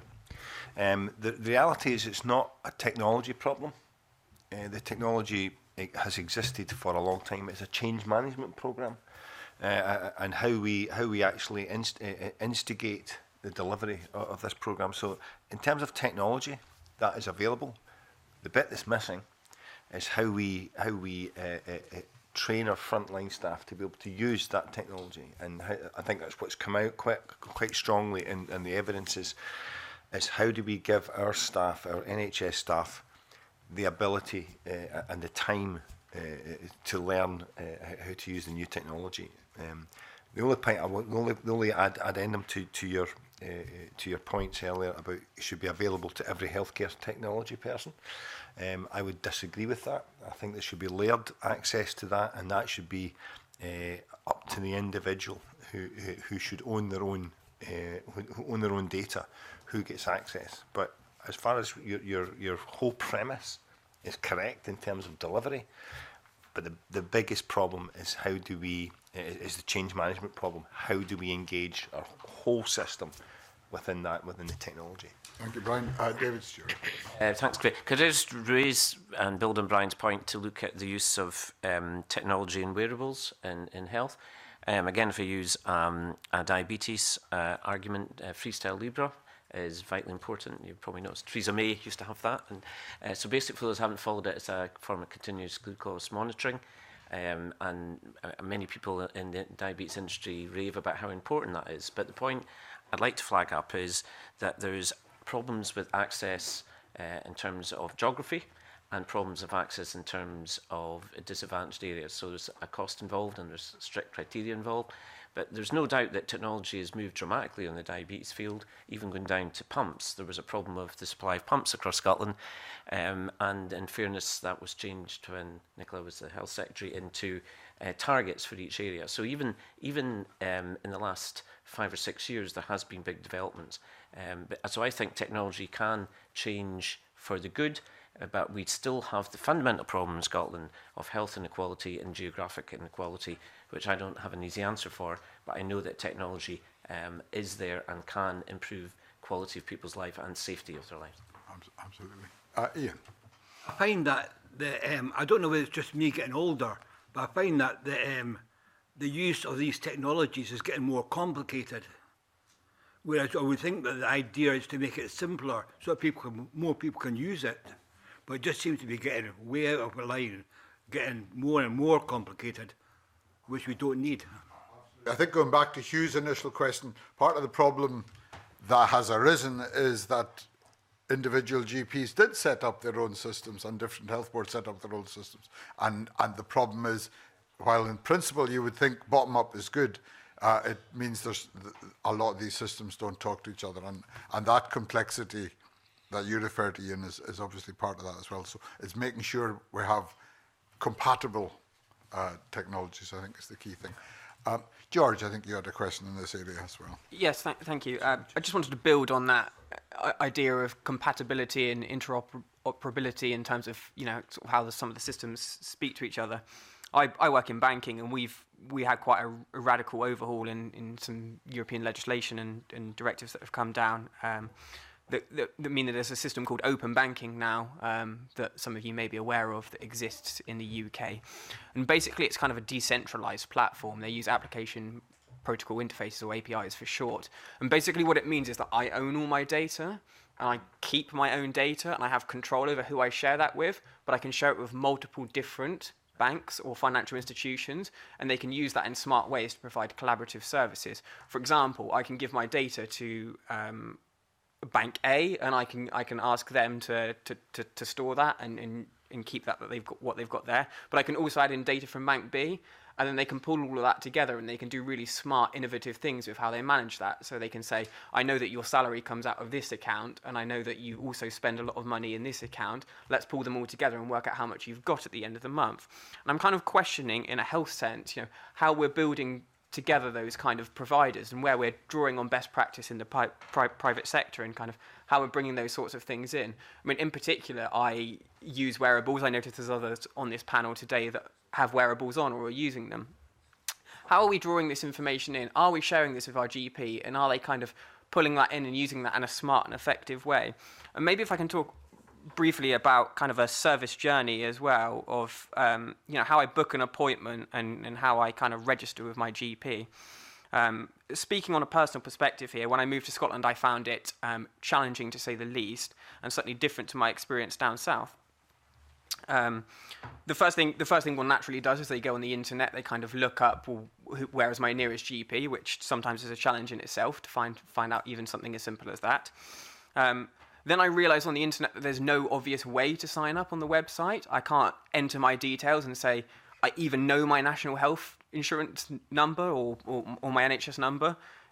Please take all my details. I give you permission to do it from my previous GP surgery. So then I walk along to my GP at times that they prescribe, i.e. times when I'm also in work, and go, please, can I register? They send me away with a set of forms and say, we now need to provide all this information, half of it I don't have, and then we go back and have a dialogue about why I don't have it. Then you wait a little while and you get a letter in the post. Bearing in mind, I live doors away from my GP at the moment, so why on earth they're posting me these sorts of things all the time and not emailing me, I really don't know. That's quite amusing in my perspective. If any other organisation did that, I would refuse to take on their services. So I don't know why we think that's acceptable in the NHS or in our GPs as well. And then the whole process takes about a month. I get incredibly frustrated, and it's something that could have just been done so very simply. And I compare this to my experience of joining a gym, something as basic as joining my local gym.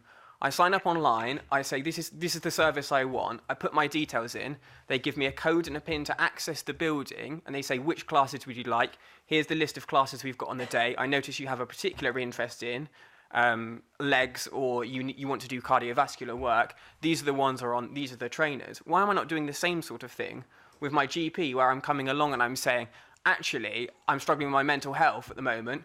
What appointments have you got available on this date with a mental health first aid worker or practitioner, where I can come along and I can actually self-refer myself to the right channel? Or why are we not using smart kind of systems in terms of triage? So apps like Babylon, that's been widely used in many other areas, which kind of could be two front in the general practitioner's model. So if they've already got all my data, because I'm sharing it through wearables, and I'm telling them certain symptoms, they can go, oh yeah, we already know, because you've been here before, that you've got kind of cardiovascular issues, and also now you're presenting these symptoms as well. We can refer you to the right place. So I question kind of, if we're thinking about this in the right approach, if we're ambitious enough, and if there's kind of the willingness at the front end to kind of implement some of these systems. Because I think ultimately once we do, it leads to better outcomes, not only for patients, but simpler systems for the GPs and those at the cold face as well. And I think that's a win-win process for everyone. And I wondered if the committee had any thoughts as to why that message maybe hasn't got across, and where some of the challenges are. Is it around funding, or is it around sort of willness?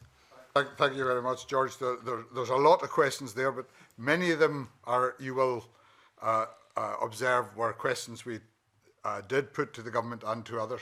But George Adam, I think, would like I was going to say the same, Convener. George is right. We've asked many of these questions during the sessions that we've had in primary care, because to all of us, it looks like a simple solution, because there we've got Hughes actually asked a question and came up with a solution. You know, we think it's not exactly rocket science to be able to do this, but the problem we have, and the most important point you brought up, George, was the fact that the ownership of data, who owns the data. Now currently we've got a model where it's the GPs that tend to own your health data, and it ends up in their office. They won't let go for a number of reasons. They won't share, because the other problem we have is you walk into your dentist or your pharmacist or elsewhere, your dentist will ask you the same questions every 6 months that you go, because he or she doesn't have access to your medical records, and all they need is a basic access to that record. Was what medication are you on, what are you taking? So you end up getting really annoyed, because it really annoys me. I spend 5, 10, 15 minutes before I go in on this tablet telling them I'm on no medication. You know, but it was but then, likes of my wife, who's got 3 long-term conditions, she's got enough medication to you know, to kind of fill in the form 3 or 4 times over, so it's quite difficult for her as well. So I think we're all aware of that. We've all been kind of going down that route, but we have a problem with the GPs, because there's 2 ways of looking at the GPs. They're untrusting of letting go of that information, because A, they don't know what's going to go with it, and B, it's the way they've always done things. And bearing in mind that right from the very beginning of the NHS, the vast majority of GPs have been a subcontractor model, because there wouldn't have been GPs if we hadn't gone down that route way back in the 1940s. So we're still working with that model there now. So for them to let go of that, there is the other way of it's their main source of income as well, and it's a power thing. you know, because they've got control of that data. So, you know, I can understand why individuals would be a wee bit kind of complacent. But as someone, a member of the public, and who's got a wife who's got long-term conditions, I would love to live in that world where effectively you walk up to your dentist or your pharmacist and you can that information shared. Not all of it, but enough for them to actually be able to help you, because then it also helps the GPs, because it means that the GPs no longer actually have to sit there from 9 o'clock to 5 o'clock, Monday to Friday, because I won't say Saturday, Sunday, because unlike some of us, they don't do Saturday, Sunday surgeries. But at the end of the day, it's basically they won't be busy from 9 till 5 at that point, because you'll have your pharmacist dealing with certain things, the dentist will deal with, your optician will deal with it. You know, we need to kind of use these professionals a lot better and give them access to that information. And to me, it's one of the simplest things that comes out of this inquiry that we could do. Whether there's a will of the clinicians involved, that's the problem. I'm very interested to know, we've heard from Hugh and from George, and they've both given us very clear propositions about what needs to happen differently. I joined up a system across the NHS and ready access and a user-friendly system for entering it. Is that something that other members, panel members, would agree with? Stacey? Yeah. Absolutely, it was a key theme that came out, and whilst I take George's point that, you know, having buy-in from general practice themselves, general practitioners saying, you know, we want to change this model because we think it's inefficient and there's a lot of waste. Actually, I think a lot would say that, and a lot of what came out in your witness panels was that they need to improve their workforce planning, and efficiencies to improve workforce planning is underpinned by adequate IT platforms that operate more efficiently. I think secondly, we talked about, is there a willingness from them to kind of buy into that? Surely if they practice in our country, we have an ability to legislate and drive some of that expectation rather than be led by the people who practice. So there's a couple of things there, and it sounds like the committee have got appetite to kind of push the government more on that, so that's reassuring. And what I think you're saying, correct me if I'm wrong, is that if GPs are reluctant to go down the road that we've described, well, we should require them to. Yeah, and I think reluctance usually comes from something that's valid, so it's breaking down that problem, understanding it, reshaping it, reframing it, because GPs want to be more efficient, they want to reduce, they want to improve their workforce planning, so understanding, okay, if we do X, how does that underpin A, B and C, which we all want to achieve. Okay, so, yeah. That's very clear. Thank you very much. Emma.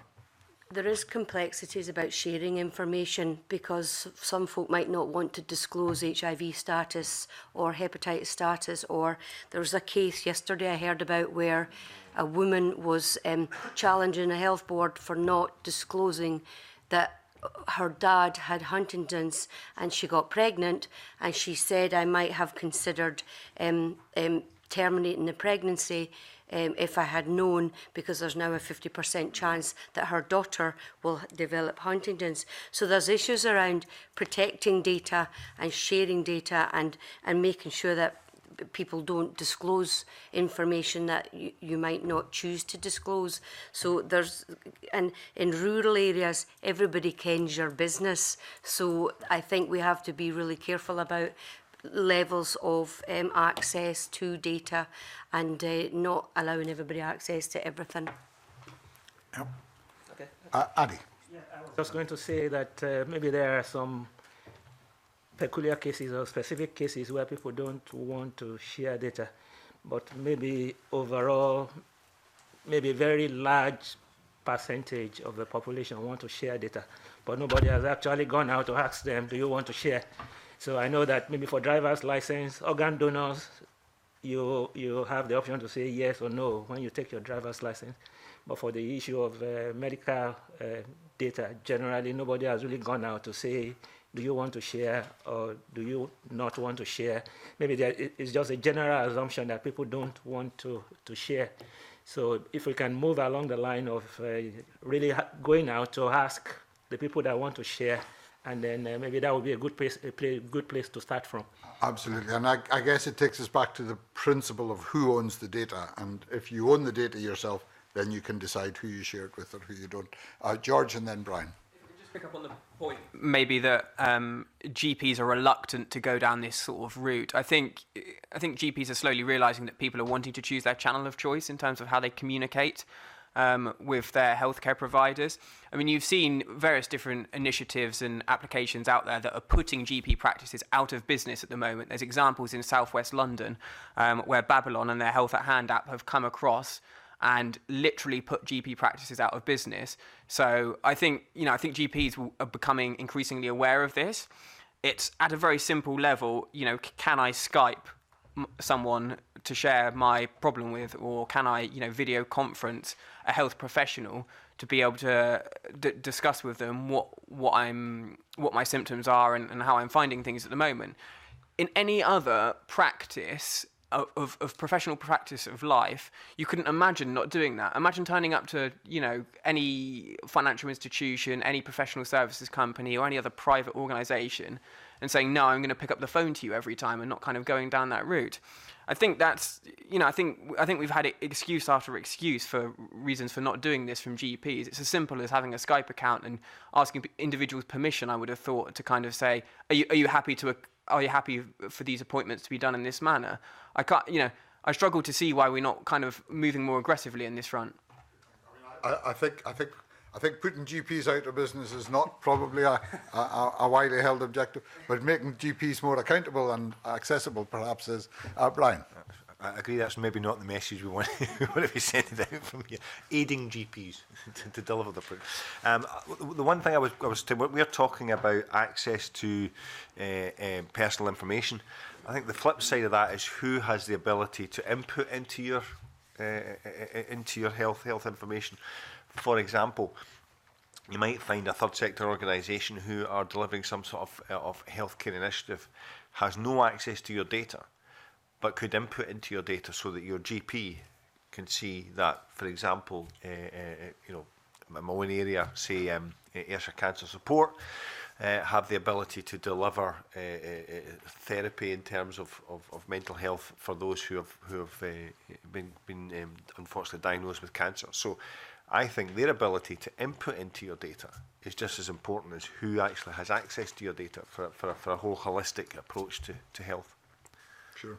Emma, did you want to come back? Yeah, I mean, I have issues with the online GP because they cannot do a set of vital signs. The concerns have been raised where you dial into a GP and they'll give you a prescription for an antibiotic. How do we know it's not a viral infection? Antibiotics don't work for viruses. Unless we maybe integrate wearable technology where you can say, this is what my temperature is, this is what my heart rate is, this is what my oxygen saturation is, and my blood pressure, that will then inform an online GP to make informed decisions.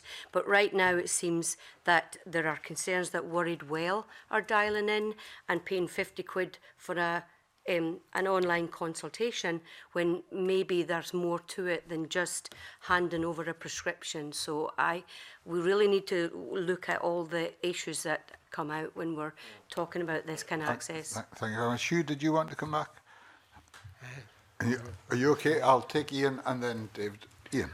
I was just thinking that the number of different systems to put your vitals into a computer to have it widely taken in. We don't know if any local like telephone or computer has any viruses in it. And to use that your phone to put your information into it, a main central computer, would be just asking for trouble. Online security is obviously important. David. Just a quick observation, rather, point following on Emma's comments. I was reading in the BMJ, I think just the other day, about the widespread use of DNA tests, which many quite rightly would have accessed. From a simplistic point of view, I'd have thought that would be useful for your medical records.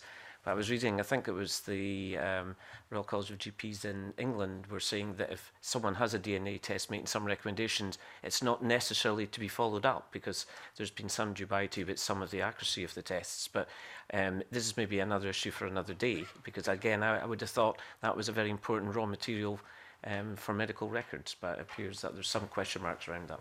Okay, that's a useful word of caution as well. Move on now to Martin. Thank you. I just would like to first of all thank to all clerks and to create this opportunity. It was brilliant. My question would be that these points are very important and could create much better primary care, but I would say self-care and, first of all, education at the very beginning would help. So maybe just introduce something into primary school, secondary schools, and introduce like self-care and possible part of triage system so kids and young people can understand and know where to turn if they need to. Yes. Very good. Who would like to respond to that? Brian? I agree. I think we you know in the direction of travel, everything we've talked about here, I think, leads us along the route to being more aware of ourselves and being able to look after ourselves and make better choices for ourselves. Where I would go earlier than you. I would be going into preschool. It's something where that's where most of the building blocks for the rest of your life take place. So this about it's not necessarily in terms of education as in traditional education. It's about giving kids opportunity to play, giving kids opportunity to take part in growing their own food, and that kind of more educational approach, I think, is very important. And that should that should happen, develop as they go right the way through their education system. So that relationship with physical activity and the relationship with nutrition and the relationship with each other in terms of the whole of the well-being, I think is something that what we are inextricably driving towards is actually the end. That's the end game we're looking towards. So I agree very much with your premise. Very good.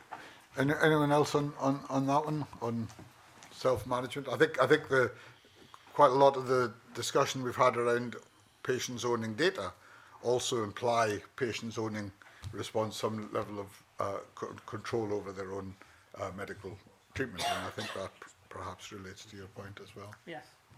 Okay. Yeah. Thank you very much. And Craig, I think you have.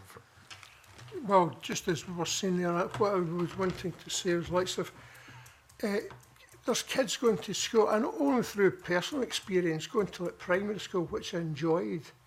I managed to get my head into a book. I found it interesting. But going to high school, it was a sort of saying to myself, wow, what a big building, all these people. And unfortunately, in my first and second year of high school, I was bullied. And because of that, I was unable to have the common sense to study hard when I was in a class. But it wasn't because I was getting worried about moving from classroom to classroom.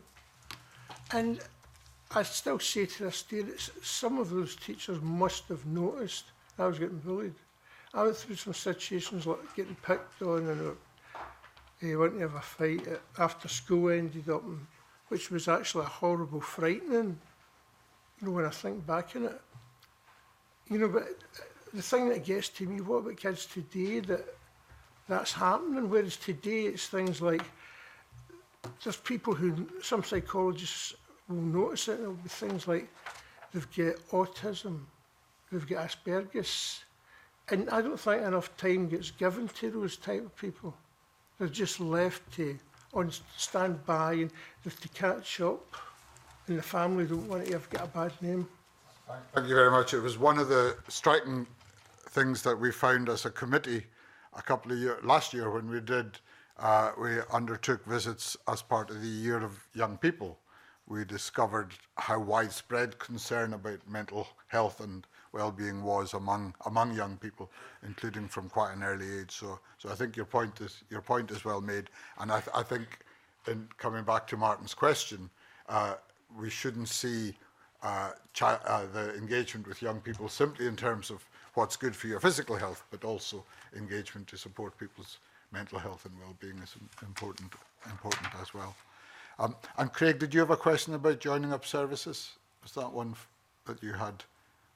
No, I don't. No. Okay. Thank you very much. Excellent. Can I ask you then, since you've all had the opportunity to ask us some questions, can I ask you simply about the process of engagement, how you found the engagement with the committee, and how you find the engagement with Parliament and how you feel about that process, in particular about the way in which we've tried to take your views on board. Maybe start with you, Hugh, if you would be kind enough. I found the whole process very enjoyable. It was a joy to come and take part in the work of the Parliament. It was exciting. It was exciting to see how the committees work, to see how the debating chamber works. Yeah, it was satisfying to know that there was so many people working so hard to improve our health service. Very good. You were spotted more than once in the public gallery at some of our meetings in between, so we clearly got that message. Would other George? Yeah, maybe if I could add to this, I think certainly a lot of work has gone in terms of supporting us to get to where we are today in terms of our understanding, collective thinking, and kind of the diversity of people who have been involved in terms of both geography and, you know, various other demographic characteristics as well. I question kind of maybe the effectiveness of choosing individuals who perhaps haven't had such a direct contact with the primary care sector. I wondered if the committee had any thoughts on if there was anything to be said for speaking with people who have maybe had recent interactions or had a more in-depth interaction with the primary care sector. For example, I go to my GP and I fill in a survey, and then on the back of that I kind of get supported through something like this route potentially, or, you know, after coming through a particular interaction, there's kind of scope for selecting people to come on to do these sorts of things. So I'm conscious that I found out about, you know, getting involved in this process purely through a letter through the door, but you may find it more insightful to get people who have kind of had that direct experience with the primary care sector. Thank you very much. Stacey? Section, because almost everybody links into primary health care. It's the clues in the title, primary, I guess. And that certainly came out in our panel. Lots of different experience, lots of different social backgrounds, geographical backgrounds, despite the fact we were huddled together in Dunfermline. So that was excellent. I found it really, and I used the words engaging and empowering, because it actually makes it feel like this Scottish Parliament is a parliament for me when I can be involved in something like that. And some people are less or more passionate about different subjects. Primary healthcare is something I'm very passionate about. So to have that opportunity and to kind of glean more of the inside was a fantastic opportunity. So thank you. Excellent. Well, thank you very much. And can I say a special thank you to Stacey? She is the only woman among our participants here today. But of course, it's worth saying that half of those who took part in the panels were women, and that was part of the successful diversity mix at that stage. And of course, we're keen to encourage that going forward as well. Adi. Okay, I'd just like to echo the words of Hugh and Stacey as well. Participating in the panel session has been a privilege for me. It's been a wonderful experience. It's been informative. It's been educative, and the collaborative approach that has been used has been very good in solving problems. So I really enjoyed and I'm proud to have been part of it. And to also see that some of the things that we discussed have been brought to the table for possible implementation makes me feel real good about it. Thank you very much. Excellent. Thank you for that. Martin? Thank you very much again. And I've seen a lot of hard work people around who are in this building, who are in this room. It's very great, and thank you. That's grand. Any other members want to add anything? Ian? Just to put my thanks as well. I learned so much from the first day I came in. The first question I asked is what was primary care, because I never heard of it before. And that was the first question, which was answered by one of the girls. Anne, I think it was. Yeah. And but from then on, the path that I've been led through has been totally revealing. And the amount that I've learned personally has involved me in going deeper into different things about it, which thank you for.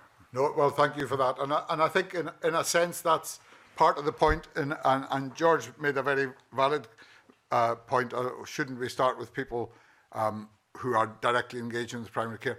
The choice not to do that, that's certainly a question that will be looked at, but it was something we were keen to do was to be entirely random, so that we didn't, it would be very easy for the Health Committee to consult with patients' representative groups, of which there are many across Scotland, and they do a fantastic job of work on behalf of those patient groups. But what we were keen to do was get an even wider picture, and so I think the testimony we've heard, the comments we've heard from participants around the table today demonstrate just how diverse that experience that people have brought to the table has been. So can I thank you on behalf of committee members, can I thank you all on behalf of the Parliament as well, thank you all very much for taking part in the way you've done, for making such frank and helpful contributions at every stage in the process, and for being with us this morning. Thank you all very much. And we will now close this meeting, and thank you all for your attendance.